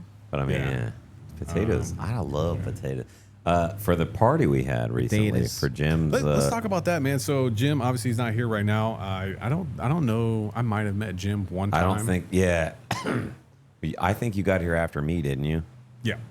So then I didn't meet Jim. I don't think you met Jim. I think I you don't might think- have met him after a while when I met him too, because he came here in like 21. Mm-hmm. I think that's when we met him in real life. We had known who he was, Yeah. but we met him then. Well, it's the whole Dakota Roger paradigm here. Like Yeah. Roger had heard all about me. Yeah, you but I guys was feel gone like the you whole know each time. other for freaking Yeah. years, Yeah. and you're the same person pretty much. Yeah. Man. I knew Dude, y'all were he gonna is- get along, dude. I Dude, knew he you is guys. sucking right now. Yeah, 29 Palms, yeah. baby. 20. Man. Roger, if you're watching this, I don't know why you have internet and nobody else does. Telling you. Because man. he's in the fucking BA, what do you call it? Medical? BAS. S, yeah. Basic aid station or Yeah, basic aid station. Yeah. yeah. See how long I've been retired? Love it. I was about to say BAH. Basic allowance for housing. Yeah. Dude, TK, man, I saw that your story, like coming out of the surgery for your wisdom Oh, teeth. yeah, oh, damn dude. it. I'm telling you, man. Yeah. So yeah. We wanted to put you that went on the on- show, but he wouldn't let us. That's a damn shame. So you went under, right? Oh yeah. Okay, Oh, yeah. so went way under. that's awesome. As under as you under gets. I didn't, and you talked about it, is like you hear the crunching and everything else, Mm-hmm. like so you're like, let's just go under. So I did it in boot camp and obviously didn't have that option. And hearing that crunch and feeling the pressure of the dentist, I had like that, yeah. It's like, Doug, I had can that tell you're for doing one. some serious damage over there. I had that for one because I had a gum that was getting pinched between my wisdom tooth that was coming in. My wisdom tooth was coming in, and I had gappy teeth, like way gappier than they are now. But they were gappy as fuck, right? I looked like I can't think of anything funny right now. Tom Cruise. But anyway, it pushed me. West Virginia. No, he's got off-centered teeth. Now Look he up does. Tom Cruise. His teeth are off-centered. that's Like weird. this, Look 'em up before you got the buck babies teeth are fixed. like over here. No, they're not fixed. They're like over here. It's two front teeth. It doesn't matter. So I go into I'm in Roanoke, Virginia. So I go into the dental office there, and it's this retired Army major. And he's like, "Oh, you're a Marine. You don't need any Novocaine." And I was like, hilarious. Don't make those jokes. Dental pain is the worst pain known to man. It's the only thing that I don't have any kind of, like, I have a high threshold for pain. Very high. I've been injured many times, and it's like, oh, it hurts real bad, but like I can live with it. Dental pain, If you poke me wrong, I want to cry and poop my pants. It's so bad. Out of all the medical experiences I've ever had, like I have to look at that with glasses on. haven't. I would routinely Send it to me, cry send at the dentist's office, like Why? Me Because of too. the pain? Well, so most of military dental is targeted towards adults, and Yeah. my mouth is smaller, and so having to fit the adult size, like even doing the X-rays, like it would be extremely painful and like uncomfortable, and I'm sitting there like tears. Aw, that sucks. That's sad as shit, man. I'm with you though. Like I couldn't be like a dentist. Well, I will say the only way I was able to deal with it growing up, like if I had a cavity or something like that, was that my dentist's assistant was the hottest woman I've ever seen in my life. You can't look like a little bitch. And I was a little kid. you I was a had to little be a kid, man. but I'm a little kid, dude. I'm like 11 or 12. Even still, you got to pull and I strength was like, from somewhere "Oh, else. what's up, girl? No, I ain't gonna cry. What's up? Yeah." I'm not And crying. You are. I didn't cry. But No, yeah, it's- she it's was bad. hot. But yeah, what and they wearing told you that, is she would wear like- that stuff that was like in the movie. Like they don't wear that shit anymore. This is in the 80s. And I'm like, dude, you'd never see a dental assistant wearing that now. You know those two were boinking. But anyway, go ahead. But I'm with you, TK. Like hearing that, feeling that was pretty miserable. It still feels weird. I'm over So here like, he did it like that. Oh yeah, and then And then so- the only way. my other three was like his. I was put under for the other three when I got back to the fleet, and they took him out. And then I hit on the lady that was the nurse. I was like, "Hey, what's up?" And my wife's right here. I'm like, "I don't know. I'm fucking high. What are you talking about? She's hot. You're hot. Let's Man, all go so- back to my place." I think you guys talked about the needle for numbing. That shit looks like it was out of a horror story because yeah. it's all metal. And then never they do got the- that far. They did a pinch. Okay, yeah. So it's a good The thing you pinch and didn't then do it. because, like, dude, that tripped me out. So they do the what? It's called a tubal syringe. So the whole thing isn't metal. It's like just a Yeah, metal. but like the majority of it is yeah, metal. It's a metal cartridge, and the actual like medication is put in it. it's within side of that. Yeah, you put it in, you screw it into the top, and you push it. And so the medication and the needle are disposed, and then you autoclave or like you sterilize the tubal syringe. Like the trigger. Yeah. Did they do the pinch and then do it? No, so You know how you like they pinches shake your and, chin. yeah. So and I then mean, do it. yeah, but like when I did it, they took a like a little Q-tip, like a little cotton top, and then they put Like the Novocaine on there and put it. Ambisol. Yeah, they put it like in the injection site and just let it sit there for a minute, and then that injection site got a little numb. Then they hit it with that big fuck off needle. I could feel it, dude. Yeah, and it like, Like I you don't felt hear it out there a little bit. well, you don't feel the pinch of it, but It's you feel not the terribly, pressure. yeah. you feel the Pressure, pressure, yeah, of that big time. needle Yeah, it's going like down. pushing your head back because they're like pushing You're it like, into your face. how much pressure can I take? So- Like you're feeling like something's gonna pop or blow up or something. Yeah. So my body metabolizes the sedative pretty quickly. So when I got it, I was like, I don't know, man. I kind of feel it, and they're like, I don't Me. really know. Yep, that's but me. then, It's exactly what I said. It's because you're an inner ginger that. oh yeah. So like, I was like, I don't know. I kind of feel it, and he goes, all right, well let me know if you feel this, and Quit he being a did little it. bitch. He did it, and He I was touched like, your no, butt, I didn't he? I don't feel it. And he goes, I was like, what'd you do? He goes, was oh, like, well, that was a scalpel. I just laid your gums open. I was like, oh god. So But like my body didn't metabolize that, so I burnt my left leg pretty good. Oh yeah, and, you did. Dude, I blew that shit up. So 3rd-degree burns. Oh no, on my right leg. Oh, so When did Ben. Did he? Yeah, remember Ben burnt the fuck out of his leg too Oh, I didn't remember that.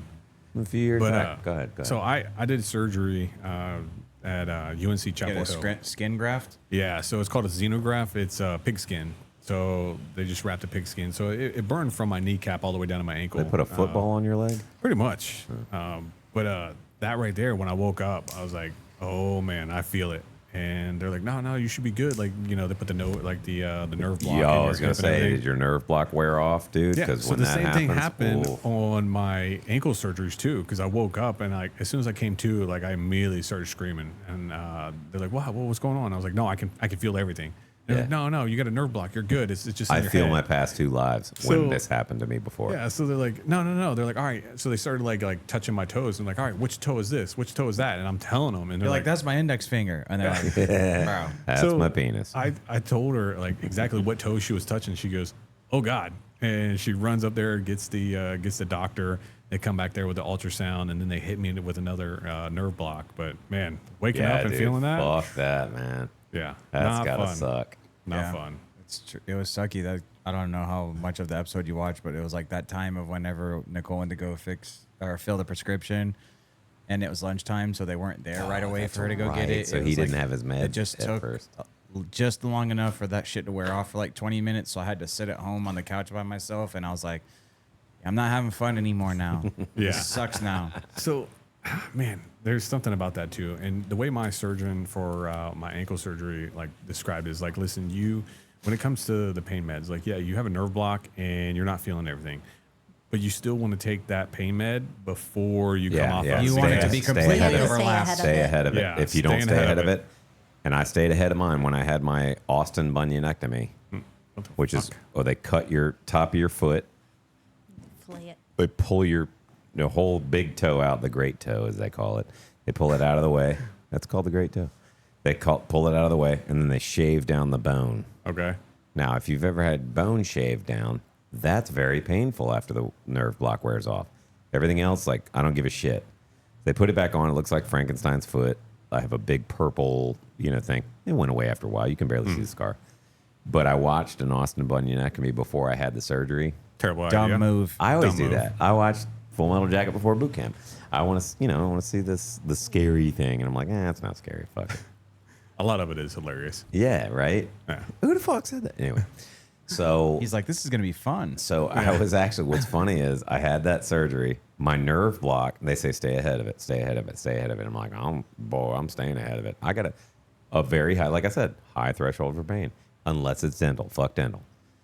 This motherfucking nerve block, I can tell you, it was like 12, 35, and 27 seconds when it wore off. Like that's exactly when it was like, like my whole leg just hurt so fucking bad. My foot mostly, but like my whole leg was like, it was the most pain. And I was like, that's how much that fucking, I'm staying ahead of it. I can't take another pill. I can't take another thing. So it was so bad. I was like, this is not enough. This pain, and I don't need, normally I don't even take my pain meds a lot of times. You take one and then you're fine, especially if it's like oxycodone or Tylenol with whatever. I It's ran like, through those. oh, I hurt myself, but it's like, yeah, I could take half of this and be fine. And then you don't take it anymore unless you're addicted to shit. But this, I was like, nope, I need morphine. I need fucking crack. I don't care what you give me. I Kill need me now. something to make this better. This is the most pain I've ever felt. The most pain. I mean, dental pain's up there, but my burn, that's top. I would say, That's, yeah, oh, burns. man, it was awful. Yeah, it was awful. dude. Like that's Anybody the only who's time. been burned at all on a finger, you know how long it lasts. Yeah, but you're talking mine- about your mine whole was- fucking yeah. leg, and it's 3rd-degree burns. Yeah. Anybody who's been burned a little bit knows that's way fucking more than I would want to ever handle. Well, in my what'd you life. do if you can say it? So I was actually cutting on a 55-gallon drum. I got it from a place up in Morehead City. Don't I'm not name gonna the say place. who. Yeah, name the place. Necessary info. I took the body parts out of it.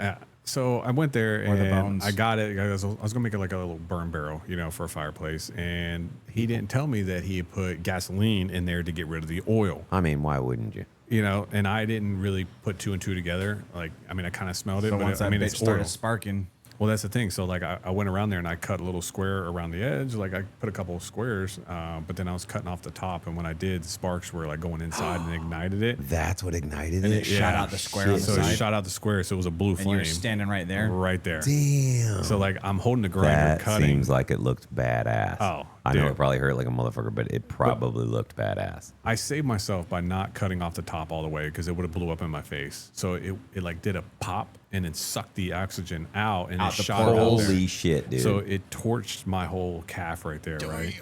So it torched me. Totally like I had the worth grinder it. in my hand, and like as I'm falling back, like I remember just like giving it an extra chuck because it was still spinning. Yeah. But yeah, it burned it, and then the adrenaline was like spiked so high, and I just kind of like Sorry. That's my glasses. I kind of hobbled up there to the garage, and I immediately like wetted down some paper towels and like put it on there, and then went to the hospital. But You when I drove got yourself? And then no, peel no, it my off ex- your fucking leg, and it Yeah. probably hurt like a bitch because it dried. Oh. Yeah, so my ex drives me up there, and I'm in the hospital, and it was the emergency room. So like, oh, you got a little burn injury? I'm like, yeah. And then Go they're like, sit down and fill this out. Like, yeah, they're bro, like, okay, well, fill out this paperwork and we'll get with you. I'm like, okay, cool. So I had walked into the emergency room, and they finally called me back there for triage. She's like, okay, let's take a look at Like, it. what the fuck? So I had paper towels, and I had a like a pressure bandage that I'd soaked with water as well. Looking back, like, I mean, it doesn't matter because We're you're not going to get medical antibiotics. people, man. We're just doing things that make Yeah, it so feel you better. want to try to cool that down. But when I got there, marketing. like they open it up, and as soon as she undid the bandage, opened it up, she goes, "Oh my god!" And she closed it back up, and she goes, "Nope, gotta go." So I sat in the little triage room for like maybe 2 more minutes. I immediately like there's a team of doctors and nurses around me. They throw me in the gurney and roll me back there, and like I got morphine, I got all kinds of other stuff, and I was like, "Nope." Starting to feel it, and Damn, then- even not with morphine, working. you were feeling it. oh yeah. So Shit, that's dude. the Was there only any time. like bone exposed or anything? No. Just the main portion of my my calf had got the 3rd degree. So the like rest of it was nerve second. endings are Oh, kind of yeah, it like was getting cool. there. Yeah. I mean, till this day, if I squat down, if I put a lot of pressure on my calf, like I when can you're still feel twerking it. and stuff, you Dude, feel when I it. drop it like a hot, When you twerk and your Say cheeks less. are clapping, Said I- when you're like when your cheeks Dude, are clapping just when you clapping. twerk, is that when it hurts the the worst? velocity. yeah. Okay, I just wanted to know. Also, I wanted to ask you this because you seem to be accident prone. Very. Last year before, what was it? Yeah. you last had a year? hedge trimmer. Oh yeah. 2 years ago. 2 years ago, he has a hedge trimmer, and he goes out. Go ahead and tell that story. So accident prone, trimming the trees, had it in my right hand. My arm's getting tired, so I'm trying to grab the hedge clipper, the little hand guard. The hand guard, yeah. But I missed Not the that. blade. And I took my finger to the blade, so it went inside there. It's like shink. So yeah, it like hit bone, and I jerked my hand out there, and It hit bone. yeah. So like I yelled, I was like, "Oh fuck!" And Amy goes, "How bad is it?" And then like I see the Bad. 'cause Oh, I had yeah. It's the- bad. Yeah, so the gloves with the rubber like palm and the Yeah. fingers, right? Yeah, you got some of that inside your bloodstream right now. For sure. So like I let out a little yell, and she go, "How bad is it?" And by that time I looked, and like my whole middle finger of the glove had filled up with blood. Oh, fuck that. So like same thing, like go to the garage, and like I pull the glove off, and then like the blood is just spilling. Like there was a little spot on the grass like this much where the blood was just trickling out. So same thing, man. I had to wrap that thing up, and the urgent care, won't say the name of that one. What a nightmare that was. What a nightmare that was. So now I don't You have guys all get it wrong, dude. I just use Ben for my urgent care. Every time I'm hurt, I go right to his house. So Fix that, will you? I texted Take Ben. this hook out of me. I texted him a picture of it, and I was like, "So how bad is this? Like, can you stitch this up?" And he looks at it. He goes, "Not a chance, dude." He goes, "You're gonna need antibiotics. You're gonna And need." he a knows I whole would lot." ask him the same fucking Yeah. question for me. He goes, "Yeah." He would have been nah. better off letting me suture it, but He did cut my my hook out of my arm, and I did ask him when my toenail got popped off by that sheet of plywood when it rammed into my toe. That's a cool Popped story, off. by the way. It is a super cool story. Now that it's way over for me. Yeah. At the time, I was not very happy about it, but It popped my nail off. It was just a bloody like toe. Bloody stump. And the nail was still there. I was like, Ben, 1, I should pull this off, right? And 2, do I put like Neosporin on it? And he's like, 1, yes, pull it off. 2, no Neosporin. You know, that'll make it heal too quickly and you need blah, blah, blah. And I was like, all right. So he goes, just put a bandage across it, put the thing on. Of course, he threw up probably after he saw it. But so I did that and I was like, that's what I'm going to do. And then the second time I called him was the hook in the arm. And he's like, I love that you're such a Marine that you will not even risk being in an emergency room for more than 5 minutes. You'll come over here, whether it's a hook in your arm, your fucking toe, or your goddamn ears hanging off your face. You're going to come here instead, just so you don't have to wait in the ER. Yeah, Lee's like, hey, I usually like coming over to your house to assess these things, but both of my legs just got blown off. So if you could ride over here, I can't drive right put now. A claymore in the backyard. No, but he's very understanding. It's this new thing I'm working on. Ben knows. Come over. Ben knows he's my PCM. He knows this. I text him. I'm like, hey man, is my poop supposed to be that color? I'm just kidding. He enjoys it. He does. He does. He'll never say it, but he does. So you chopped your finger off. You Almost. did that to your leg. What else? Yeah. You fucked your ankle up in Iraq. Yeah. No, was it back here? No, it was over there. You did it over there. But Ultimate Frisbee. Yeah. Yeah, buddy. Yeah. It's a great game. I Oh, love it Ultimate was Frisbee. fun. Totally worth it.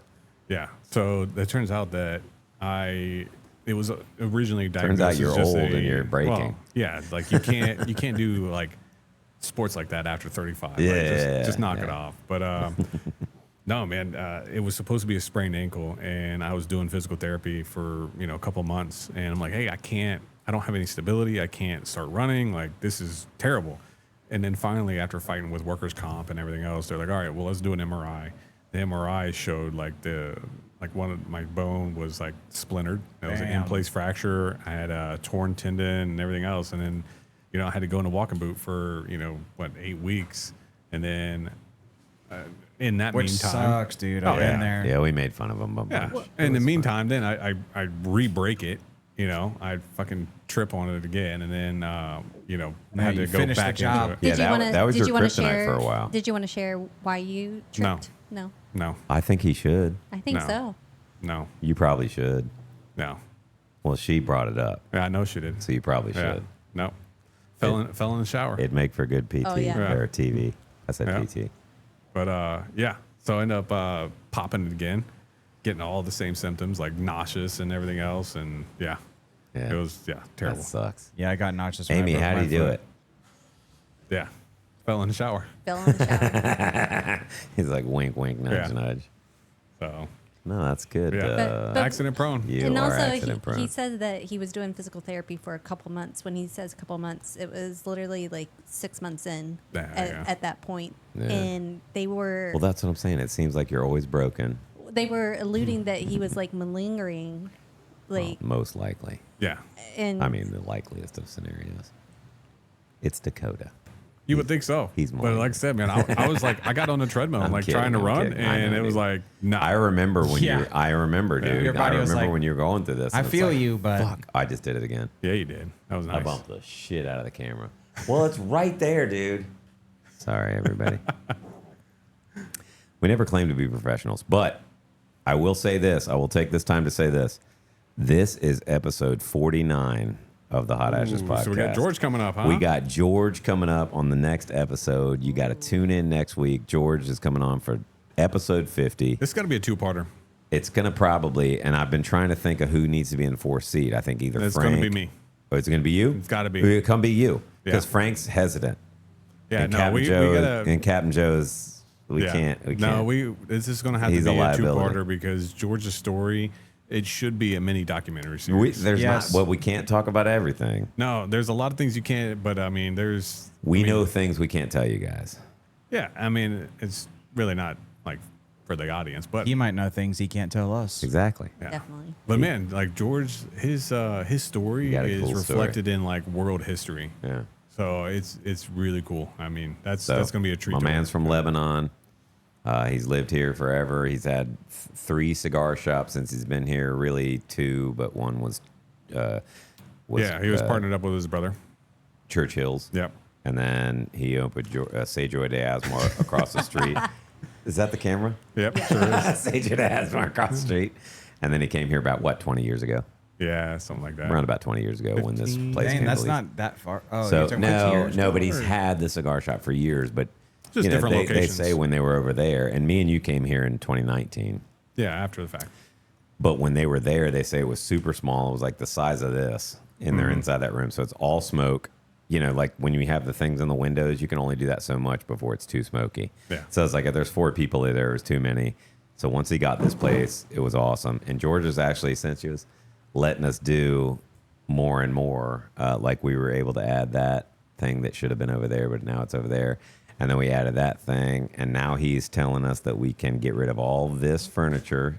I And kind of get new broached that topic furniture today, and he goes, "No, we He added changed his mind. we added new cushions. Yeah, to it, the new so, cushions yeah. will last 6 months. Come I on. know. We need, yeah. I want to add more. We need to just do it.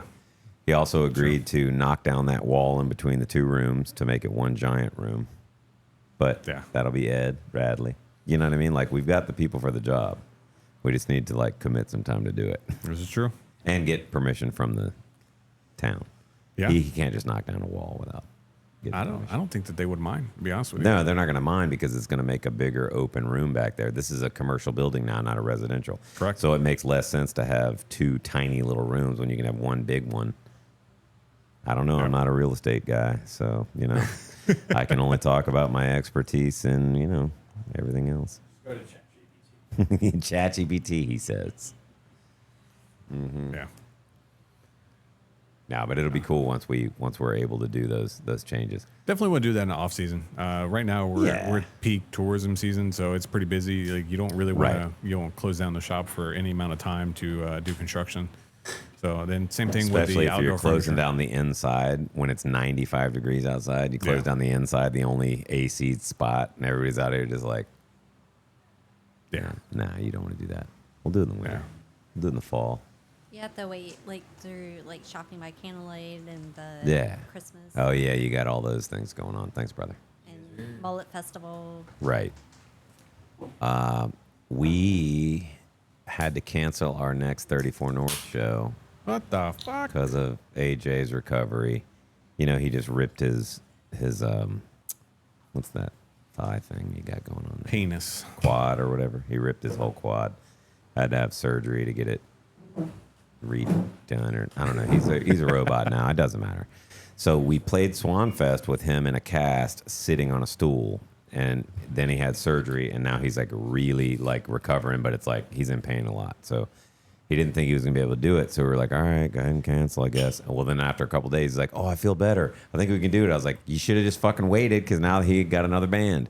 It doesn't matter. So we're not gonna do that one, but we're doing Pirate Fest. Yeah, but you guys can just open for him. Yeah. We don't open for people that are local. I'll open for people, but only if they're better than us. I'll call George Strait. I'll let him know. There you go. George Strait's one of the best of all times. Come on. It's true. Goat. We know this. The king. We know this. We were talking about country the other day. George Strait, and I'm talking 90s country. Well, so let's go back. So That's a little couple before months that. ago, Alan Jackson did his farewell concert Yeah. in Nashville. Dude, what a treat that would have been. Apparently, Tracy Morgan just played recently around here somewhere. Yeah. I mean, I No. don't know country much. I was into Garth Brooks, Clint Black, the guys that did Neon Moon. What are their names? Brooks and Brooks Dunn. and Brooks and Dunn. Dunn. Travis Tritt. Jesus. TK. Travis who, Tritt. Who are you hanging out with, bro? Dude, this That is was when a I little started out lot. in the 90s before you were born. That's the peak country. I like, know, but that's time. what got are me you- into singing. I was doing imitations. I was impersonating Garth Brooks, and my dad was like, "Come here and do that again." I thought I was in trouble.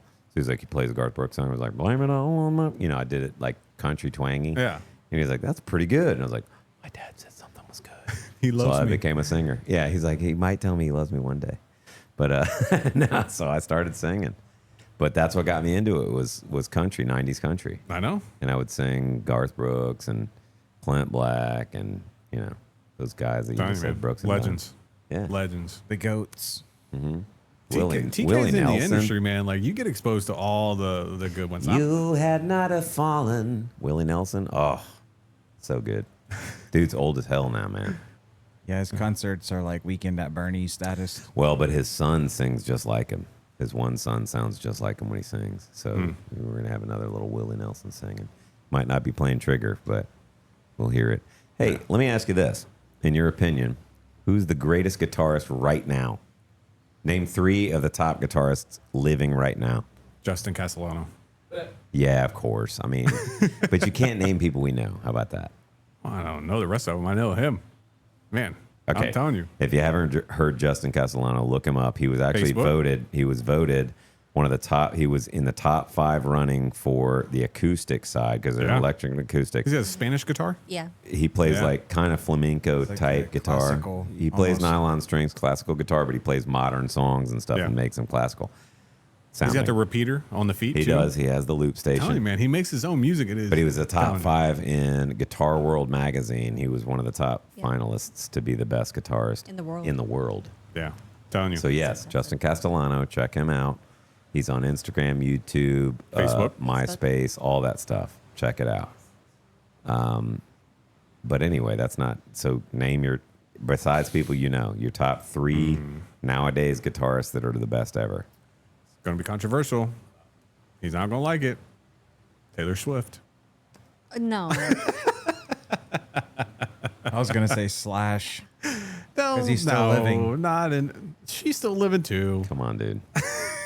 I Just be take real. it that means I'm driving home because he's clearly far too intoxicated to drive God. after saying that, Taylor right? Swift. I think that's been on a couple Yeah, episodes. she that, plays like she plays 3-chord songs, and then she was voted like the number 8 guitarist in the world or some shit. She plays There it is. 3-chord songs. He's like, TK, She's you a like that? fucking Just industry get him plant, going. dude. She's I an mean, industry maybe plant. songwriter, producer. Yeah. Plant, They baby. should be plant, writing their own plant, stuff. plant. Anyway, go ahead. Listen, I don't. I don't even know 3 guitarists off the top of my head. You want me to name 3, and then you can tell me yours? I just said I don't know 3. Billy Strings, He is good. It's in the name. John Mayer, Yep, for sure. Joe Bonamassa. Never heard of her. Name me 3 better guitarists. You can't do it. You can't do it either. Jimi Hendrix is not in here. No, we're talking about modern day. He's not living. Plus, Debatable. hot take: Jimi Hendrix was He's in overrated. Cuba. Oh, you say overrated, but Taylor Swift's not a part of this conversation. Yeah, that's how I look at it. Like Jimi Hendrix. Jimi Hendrix was amazing. He Yeah. did shit that nobody did on guitar. Well, Prince. Prince was fucking awesome on guitar, and he's underrated on guitar. And, I Gotta mean, be a part of this. Like he was so talented. He wasn't he the one that created the I don't know what it's called with the keyboard and No, I don't know. I don't know. Maybe shit. That'd be some cool. The keytar. That'd be some cool knowledge if that were true. I don't know if he did, but I know that he was amazing. He did "While My Guitar Gently Weeps" at a George Harrison tribute when George Harrison had died. George Harrison's son looks just like him, by the way. And Prince comes out and plays this lead that just blew everybody's mind. I think he was probably one of the most underrated artists of his time. Oh, I mean, look at his time. Like, no, like that time. He was like, pretty eccentric. Yeah, eccentric Well, is I mean, best way. he was a musical genius. 100%. 100%. Beyond that, Yeah. yeah. So was Yeah, Stevie exactly. Wonder, by the way. I think Stevie Wonder was also a musical genius. Yeah. There's a lot of them, and me and Frank were talking about it the other day, but like Prince specifically, he was kind of the other Michael Jackson. They're both very weird people that made awesome music that like people didn't understand how good, like how do you do this? I would argue musically, that and you're weird. I would argue he was more talented than Michael because he didn't have. I would say you're wrong. He didn't have the producer behind him like No, Michael I'm just did. kidding. I'm just kidding. I literally like didn't know until later in life how good he was at guitar. Oh, he plays. So I will give him that. He plays multiple instruments. Yeah. He like wrote, sang, and produced. Like he would play the different instruments on the actual recording. Yeah. So there's some people out there, and we talk about like musical geniuses who can compose in their brain.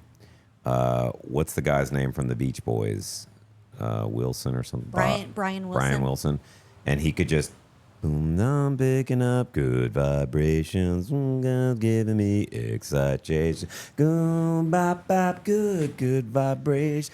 Bop bop, good. There's all this shit going. Da na na na na na na na. And he just in his head.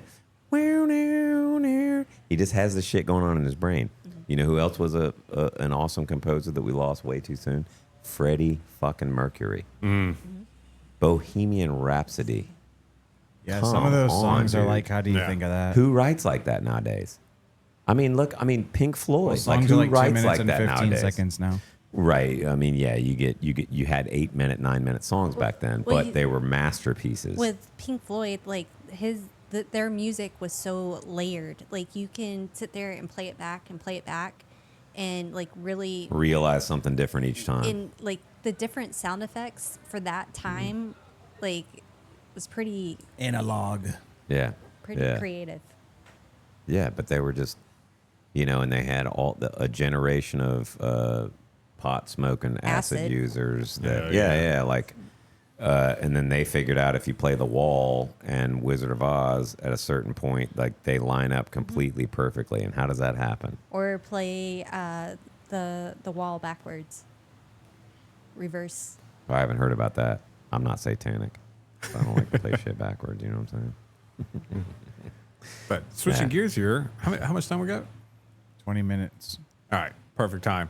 Let's talk about your show with the high school football. The lockdown show, baby. The lockdown dude, show. We're like right Did now. you, have you watched it yet? No. But like right now, high school football, we're almost in pads. It's like week one. Yeah. I will Yeah, say they were this. pads. I will say this, and they'll let him take it. But they have this. He uses a program where he has his 3 guests on or whatever. Him and Danny, and then their guest.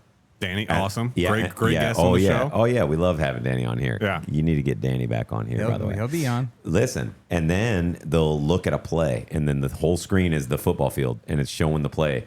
Yeah. And they're talking, dude, that's tight.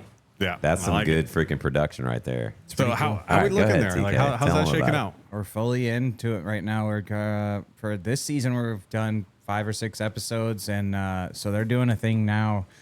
New Bern Live had like this big thing for the past couple years where they had like a full thing every Friday night where they got like the scoreboard and stuff, and they have like 2 people calling the game, and it's videoed, so it's like a full, like you're watching it on TV damn near. Hell yeah. So they branched out to Havelock. So now Danny and a buddy of ours that's also on the show, Milton Brown, they're going to be doing that for Havelock. So every Friday they're going to have like visuals of the game, and they're going to be doing commentary of the game. That's pretty cool. And then so like tomorrow I'll be out there with Danny and Milton, and we'll do the pregame predictions just like how we did last year at the field and stuff. And then they'll go do their thing on Friday nights, because for Fridays for me, I got to be in Onslow County. I'll be in the box like calling Onslow County's game of the week. So then we'll link back up and do the Sports Center style show on the internet. That's cool. On Saturday mornings, awesome. and it's called Coach's Corner. But it's all under the umbrella of the lockdown show. So Dude, that is it's going to be off. a busy football cool? season. Yeah. So we're going about week 1. Who is your preseason favorite to take it all? Well, we started just He's gonna becoming say biased Havelock now because he's like, biased because we he don't went to have to lie Havelock. anymore. Yeah, we're taking Havelock just because they look good. Yeah, I knew it. But they did a coach's poll. They're second place favorite to win the conference. So I mean, it's not like Swansboro in the it's same not ju- conference. yeah, I'm gonna go with Swansboro. they said they want to be good this year. I live here. Yeah, My kids went to Swansboro, man. I'll see. We gotta be a rivalry. I'll call one of their games actually this year. I'm not sure what week, but one of their games I'll end up covering. Don't be so biased like you always are, though. Like you're super biased towards Well, it's that. not a homer. I'm just kidding. It's not even a homer pick I'm just Havelock. kidding. They're actually good. Now, and what's cool is that you guys aren't biased. Like you both went to Havelock, Yeah. and then he went off to ECU and played football. Right. Danny played football at ECU, and you're both excellent at what you do, but you're not. And I've noticed that. I'm like, I want you to be biased, and like, God, your home team. But you talk about everybody the same way. You're like, Yeah, and this man, kid from because such and such is just There's a rolling lot it. of great teams in this like small Yeah. little area, bro. It's kind of wild actually how much talent and how many D1 offers in this area that No there really kidding. are. But we bro. didn't Yeah. have this back in the day. No. You didn't have podcasts talking about high school football. So I think it's Havelock is cool. coming out as a favorite. Like, what are we looking at? Like, we got a strong offense and an equal defense. Like, how's that shaking up? Their defense looks pretty good. Yeah. And they have like a lot of Settle guys down. We're that going like for Swansboro, like I said. Yeah.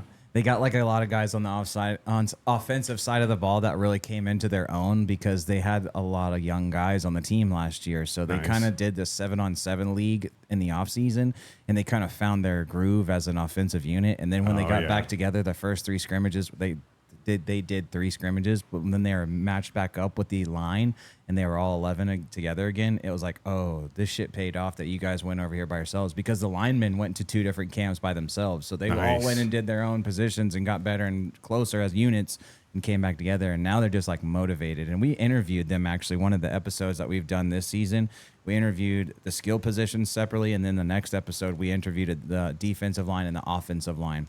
And this is like unprompted. Like, we're taking the kids away from everybody else, so they're not saying the same thing that their friend said. Yeah, you don't want there to be cognitive bias and all that exactly. kind of stuff. And everything that they said, I mean, I could go for a long time about what they talked about and what they did. And but the common theme is like, we're a unit now. We're together now. We're playing together now. We're not like on an individual level of like, I want to score touchdowns on myself. It's like, nah, I got your back. We're a team. We're a unit. And I just, on any sport, that's got to at a high school level, you're gonna do good. Minus the fact that they have great, phenomenal athletes as well. So, well, I mean, like I was saying, that speaks volume to the coaching staff 100%, to be able to separate the different like positions, perfect their own like trade craft, and then bring it together and put on a great season. Bro, that's pretty exciting. So the outlook is like really good. I mean, obviously you don't want to like bite off more than you can chew and be like, they're gonna go all the way, but it's like, you know, the hopes are there, and the positive outlook is definitely And Jody's there. one of those coaches, right? Yeah, he is. You know, we've had him. He's the on defensive the show. line coach. You've seen him. He wears the shirt with his picture on it with the beard, the big guy with the beard. I think so. You might have seen him. Dude, we got to do the freaking Uber episode, man. That's right, because he drives an Uber, yeah. And we're coming into the end of the summer. Funny stories about it. He just told me one yesterday that's on, he said it's the, I'm not even going to say Tell him to come it. be on the show. I got him and I got my buddy Ed. They both drive Uber. We both hang out. We're Come all be in on the same show, and then tell Danny we want him on the Danny. Get back on the show. Be on the show, damn it. So we said it whenever Jody was on the show. We were like, we need to get you on for an Uber episode. At the end of the summer, they got some all the crazy tourists, the drunk stories. tourists, go through the summer, do all your Uber rides in the summer, and let's hear what happened. He told us some of them, but he's got, dude. There was new ones created. Like, you're now. not a cab driver, so you would think that these stories wouldn't exist in the Uber community because it's supposed to be different. You know, it's Uber. Still it's not same right. shit. It's still the same shit. You still got drunk people. Well, I like watching the videos when they kick them out, and they're like, "No, not dealing with us. Get out!" Like, bitch, this is my car. Get out. You're being an idiot. Get out. And I won't tell the story, but literally yesterday, Jody goes, I've been driving Uber for, and again, Jody, if you're watching this, I'm sorry that I didn't get the time right. But okay, say 8 months to almost a year, 9 months, somewhere in that range, he's been driving Uber. He said, I just picked up the drunkest person I've ever picked up. Mind you, he's so mad. He's doing Uber rides all summer long in Emerald Isle till 2, 3 a.m. So you've got your loads of drunk people that you've given a ride to. Yeah, so for the fact for you to come out and know that this moment is the drunkest person, like that, I've seen photos. That like, says something. I mean, maybe I probably shouldn't say that. No, bro, but we've all been on Emerald Isle when you're watching people get arrested for being too fucking drunk. Yeah, you guys like we've all been there. St. Patty's Day. Dude, we're always at the E Club too, and when we're leaving, we're watching every time somebody's getting arrested. I'm like, there you go. Can you disclose where the pickup was from? I can't. Oh, can't even I could, disclose. but then I'd have to kill you. It's on the island. So E Club. E Club. Got it. Gun and Knife Club. It's not. We love the E Club. We love the E Club. I won't whittle it down any farther, but it wasn't there. The Emerald Club is actually a really fun freaking place to hang out. But it was over the bridge somewhere. Gaffers. You won't get it out of me. Yeah, it was Gaffers. I can tell by the way you just looked at me. Gaffers. Nah, it's not. You got to really try hard as hell to get drunk at Gaffers. Either that or you got big bankroll. Come on, just say it, dude. They weren't on Emerald Isle, but they were on the island. You said, come on. They weren't on Emerald Isle, but they Dude, were listen. So the tourists, man. So they were far away. Atlantic Beach. They were down that way. Oh, well, Atlantic Beach. Listen, man, that's a whole I don't know other- places down there, dude. I'm just like, Well, there's only like 2, so. you can name them. I wouldn't know them. I don't know, man. Like tourism They come down here. They rent out the beach house. get Like shit they're housed. dude. I Yeah. mean, that's the whole goal. I It's mean, like, I would do it. a lot of these people I do are coming it. from up north, like where they spent, most of the off We're season not just shitting on like tourists. We're slaving just saying, away like, just at think. whatever job that they're at. And it's like, yeah, this is your time to cut They're loose. just blowing off steam. Just don't be too Yeah, crazy don't on be the a island. Like, dickhead. don't be a dick. Don't But, throw up in my car. Also, That did don't happen. do 35 and a 45. I don't know. Is that crazy to ask? Unless you have a good lawyer. Don't do Yeah. 35 and a fucking 45. Do the fucking speed limit or Oh. get the hell off the road. Fair. I'm tired of this shit. I'm tired of the shit. I'm tired of the shit. I'm surprised that with all Like, your PSAs about it's this, people 30 haven't tightened fucking up. 5 through here, and people do 30 Yeah. in the passing lane. What's the Hey. left lane called? It's called the passing fucking lane. Shout That's out what it's Swansboro called. PD for keeping us all safe. Yeah, Exactly. they really do a great job at Back your stopping brothers these. in blue. And then That's motherfuckers it. are going 55 past me. But are they getting stopped? No, they're not. Not at all. No, I watch them. That's I'm what like, kinda gets me Bye. I'm like, going. bye. Keep. And they'll do it through here. They'll fly through here. A kid could walk out from there and get hit. Or a duck. You know the other thing? Even worse. Another. You're going to get way more flack Even from hitting a worse. duck. You're right. You're right. Here's another PSA. When you're walking around Swansboro, we love having our tourists here. It's great. There's these sidewalks that they make. See, the street is for cars. The sidewalk is for people. Streets for cars, sidewalks for people. Every single time I come down here in the tourist season, there's tourists just standing in the middle of the road, just looking around. It's a beautiful town. Where do we want to go? Just stand here. It doesn't matter that there's a car here and that's backing up traffic. It doesn't matter. I'm looking at these buildings. I'm not walking on the fucking pretty historic sidewalk. down here. Then get on the sidewalk. You No, see, you can't see the building from there. and so I was turning. Yeah, I was there's cars in the way, damn it. I was Yeah, dude. turning off onto Front Street, At the three ways. and these two women are standing there in the middle of the road, and I have my signal on. I'm like getting ready to turn, and she goes, "Oh, a car's coming." So they mosey on back just as slow as can be. Just I could see where you would get caught just, up just, right there, just though. moseying and back on, just moseying, and still stood right there in the street. And I'm looking at them, and I start driving towards them. I'm like, I need to be on the road now, and you're standing on the road. So I'm driving towards them. I'm like, can you fucking move so I can drive? So they finally move, and it's like, dude, what the? So get off the street if you're in any town. It's not just Swansboro. If you're a tourist somewhere, don't just stand in the town and look around at stuff. Get on the fucking sidewalk. he's move your car. He's probably overstating it. They probably yeah, I'm move. overstating it. I've sent Yeah, they Frank. probably, like, jogged back to the Frank crib. runs into Yeah. it all the time. Frank runs into it all the time. So every time I'm leaving here and there's like a group of people just sprawled across the road, I take a picture and send it to Frank. He's like, run them over. Just run them over, dude. They're in the street. Run them over. Wow. Obviously, he's kidding. But I want What if to. they were rioting? I want Would you to run them sometime. over? Oh, yeah, definitely. Full send. I wouldn't run them over, but I'd keep driving. Like if I'm on the street driving legally. If you keep staying, I'm just going to keep moving forward. If it pinches your little foot, then move it because I'm going to keep on moving forward. If you get your whole leg, ow, crush. Oh, Because sorry. being in a car, I'm where I'm supposed to Yeah. be, AKA in the street. No, I don't. All that fucking bullshit that we see in the media, all the. No, I would never put up with that shit, dude. No, Yeah. no, sir. If I'm in another country, maybe because. No, the media is all shit.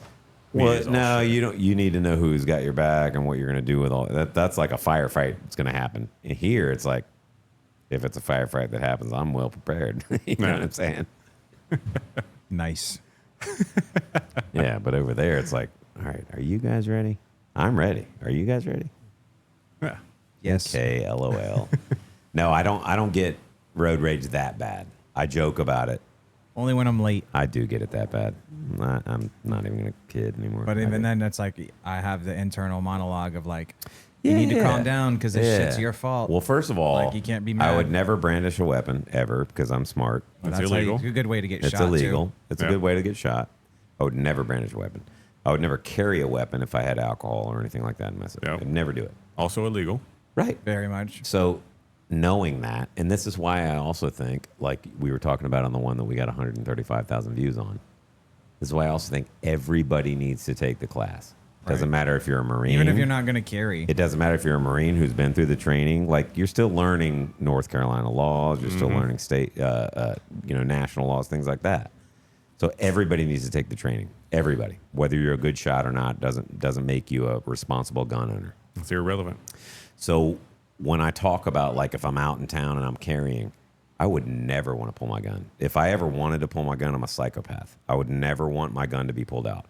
I don't ever want to be in that situation. I don't ever want to ever have to end another life.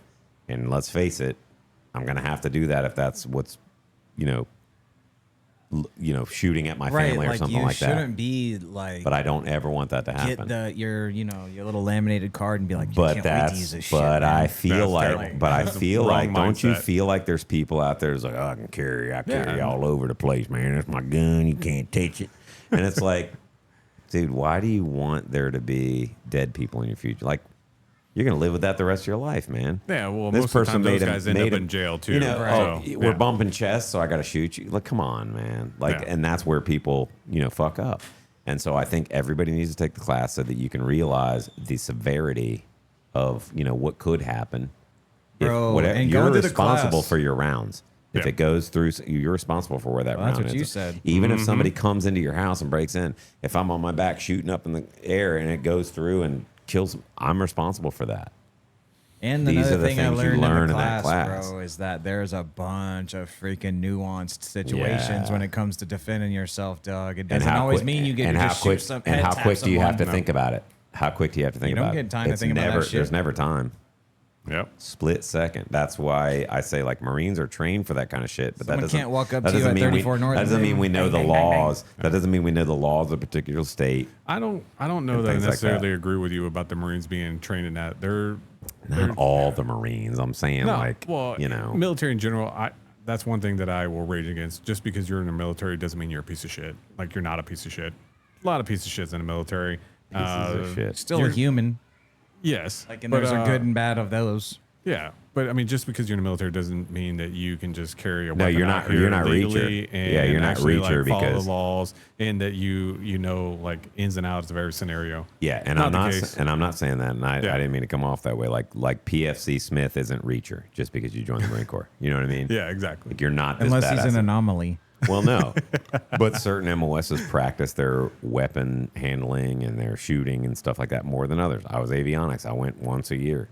Yeah, but I mean that's only one aspect of it. The other is like the whole mental aspect of it, the legal aspect, all that stuff. Right. But that is the most important part whenever you're carrying out, And yeah, and out you of got to town. learn the state laws. Right, like and things somebody like just that. smacked my wife's ass at the bar. I can't shoot that guy. You can't do that. Right. Like, Right. I just And can't how do many that. people do you watch sitting on fucking trial that are First of all, Nicole's gonna defending smack 'em themselves back. for that? Yeah. Nicole's gonna pull her little fucking derringer out before that. But see, when I talked about the nuanced thing, like if you were carrying and you were being sexual assaulted, you can use your weapon to defend yourself. But I Yeah, don't but think that there's I think there's a different it's situation like- where if you witness it, you have to be. You know what I mean? There's like It's crazy like- different like It's like the use of deadly levels. force. Yeah, There's levels. it's crazy, bro. You guys have seen rules of engagement, I'm sure.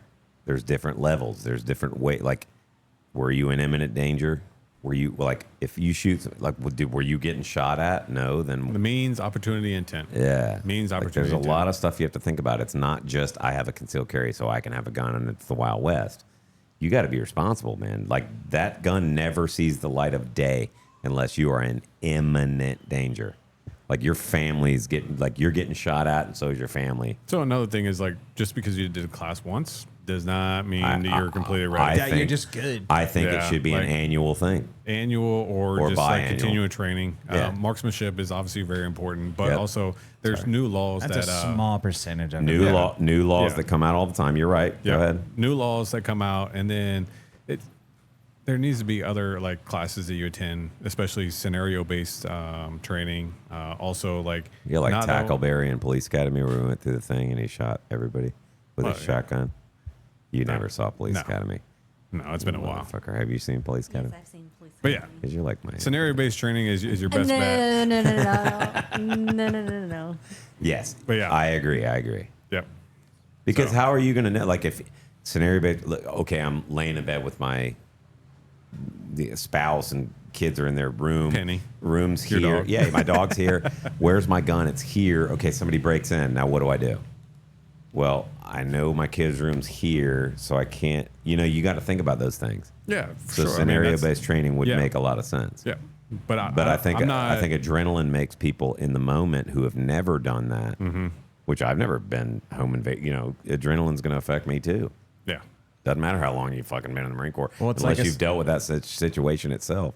Adrenaline's going to fuck with me. So now, when does my training kick in? Do I know just automatically not to shoot upward because I know it's going to hit one of my kids, or do I, you know what I mean? I would like to think that I've thought about the scenario enough to where it's like, based, but then it's also a scenario is like, is there a doubt in when the means, opportunity, and intent have been met?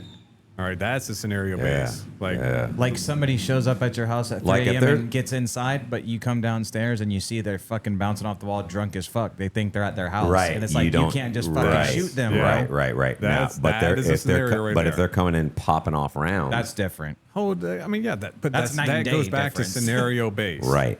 And that's why I think that we need. I agreed with you. I Yeah. think that it should be a reoccurring training for people who are getting there. Anybody, because we're talking about this constitutional carry being a thing, which I think is great. That's great because the Second Amendment says we should all fucking have the right to bear arms. Yes. Does that mean everybody has the capacity to do so in a safe way? No, it doesn't. But then what part of the Constitution do we tear apart to make it?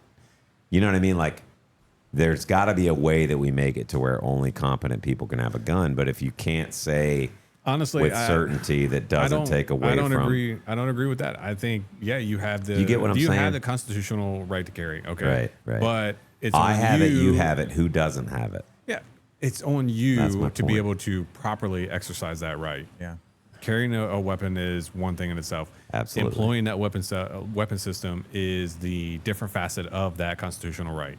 All right. So that's your own maturity, training, and everything else that goes into that. I So, trust you over myself because of how much training you've done and what you're Yeah. doing. I Yeah. trust you over myself, even though I've been shooting since before you were born. Yeah. But I haven't done the shit you've done. I haven't done the training you've done, all this stuff. Normal civilians don't think that way. No. And I mean, don't mean this to tear down civilians. I mean, like, they think like, oh, I get to carry a gun too, so that means I can just have a gun and do it. I think that you've had more training than me. I've had more training than, other For sure. non-military people. They have not had any training. Yeah. So that class is going to do so much. It's going to teach them about the laws of their state, the laws of, the Oh, see, country. Dude, but then you understand how really overwhelming it kind of is, and how You- many damn X factor do scenarios it. that if you sit there and think, there's 100 million and scenarios you where were- it's like, I could do it here, but I can't do it there. I could do it Now, here, how do but you I can't teach? do it. Now, how do you teach a student not to be overwhelmed and be scared to use? No, their I don't gun? mean it like that. I'm just No, saying, no. I could But see you're where right. this You're shit's right. crazy. You grew up in a military family. Think about somebody who didn't. We're military. Think about somebody who's never handled guns. They take the class. Now they're told all this stuff. Are they more scared to handle a gun now? I don't think so. I think they're more willing No, to shoot yeah. somebody.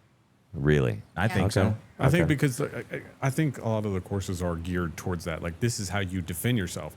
I don't agree with Yeah, that. right. I don't think that is one part of it, but I don't think that is. I think You think we need to be be assaulting motherfuckers? You need to be Can you more run? trained. Can you run need to be- away? Yeah. So there's nothing wrong with that. If you see an opportunity or you're able to take your significant other or your family out of Yeah. the scenario Yes. and not pull your weapon. and Now not you don't ever use have it. to go to fucking court for having Exactly. killed somebody. Yeah. So- Or you got Unalive. killed that you thought you were Unalive, badass, and they shoot unalive. you before you know what I'm saying? Right, you shoot them. right. So, I mean, my career field is all about de-escalation and removing Right. yourself from that scenario. There we go. If Boom. you have to pull that weapon, it's a bad day. Like, the conditions already been Yeah, set. and that's my point. Yes, for sure. But that I mean, there needs to be like someone needs to seek out said Yes, training. yes. Like, it's not all about just pulling that weapon and like, nope, but I'm that's legal. do you think I'm that right. do you think that they should have to seek out the training, or do you think that we need to make that a part of the training? No, I think that is given an the individual. history in America, they say that we're like. Here's one of the arguments against guns. Well, there's more school shootings in America than blah blah blah blah. Well, if we didn't have guns, guess what there'd be? There'd be more knife stabbings than any other place. Chasing a duck. What are you looking at? Kids are just chasing Yeah, a just duck checking around. out, chasing duck. What the You duck? see what I'm saying? So if we didn't have guns, it'd be like I there's don't- more I don't think it stabbings should here in be- America than anywhere. No, I don't think it should be a requirement. That should be on yourself because Oh, in the end, it's going to the be extra training. Yeah, that's going to be on you. You need to be a responsible like citizen and a gun Gun owner. Well, I think Like- there's going to be a growing pain area then, or era then, that where there are these little vigilante wannabes, vigilante wannabes, who get a concealed carry permit and they think, oh, I'm Billy Badass, I have a gun on me, and they pull it just for any old thing. They're gonna get killed. And they're gonna go to they're gonna go to prison. They're gonna do the That's why thing. I'm going back But to I the think justice system is going to handle that's them. what I'm saying. I think there's going to be a time. But couldn't we forego that by giving better training? Couldn't we require more training for those who have never had training? Let's say for those who have never had training. Okay. That is on the state and whoever's issuing that. That's on the sheriff that signs the concealed carry. That is not. I understand that. What I'm trying to do is mitigate the probability that there will be more accidents and things like that if we don't do this training. That is on the individual. There should be no laws or anything else. That is on the individual. Again, I'm going back to it. I agree that you shouldn't have to do it. I'm fighting with myself here. Yeah, okay? you are. So, you really are. I really am. I honestly am. Yeah. And that's why I'm sticking with this, because I agree with both sides. I really do think that these, no offense, civilians who have had zero training, they know way less than those Marines, sailors. Okay, and so how do you fix that? Training. Yes. Have the annual class, which tells them the state laws, things like that. Yeah. Is that not on an individual, though? But I also think the individual, the scenario training would be beneficial for them. For the individual. You know that it would be as well. 100%. For the individual. But I don't think there should be a law or a rule that does that. You're right. Because now, you're bringing big government into the individual. You're right. No, I can't argue with that. Yeah. But I feel like they need it.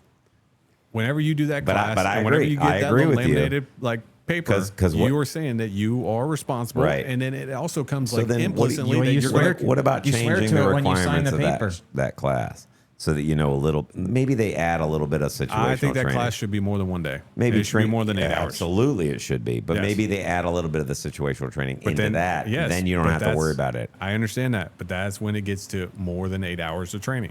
Yeah, right. If you wanted to go that far of mandating 8 hours, dude. Yeah, you're taking a person ridiculous. who's never handled a gun. 8 hours. They know how to, they know all there is. John to know. Wick. See, so I am. Look, dude. I am the Second Amendment dude. But for this, it's like we have to find. Don't sound like it. We have to find a way to make them smarter. Hey, it's on the individual.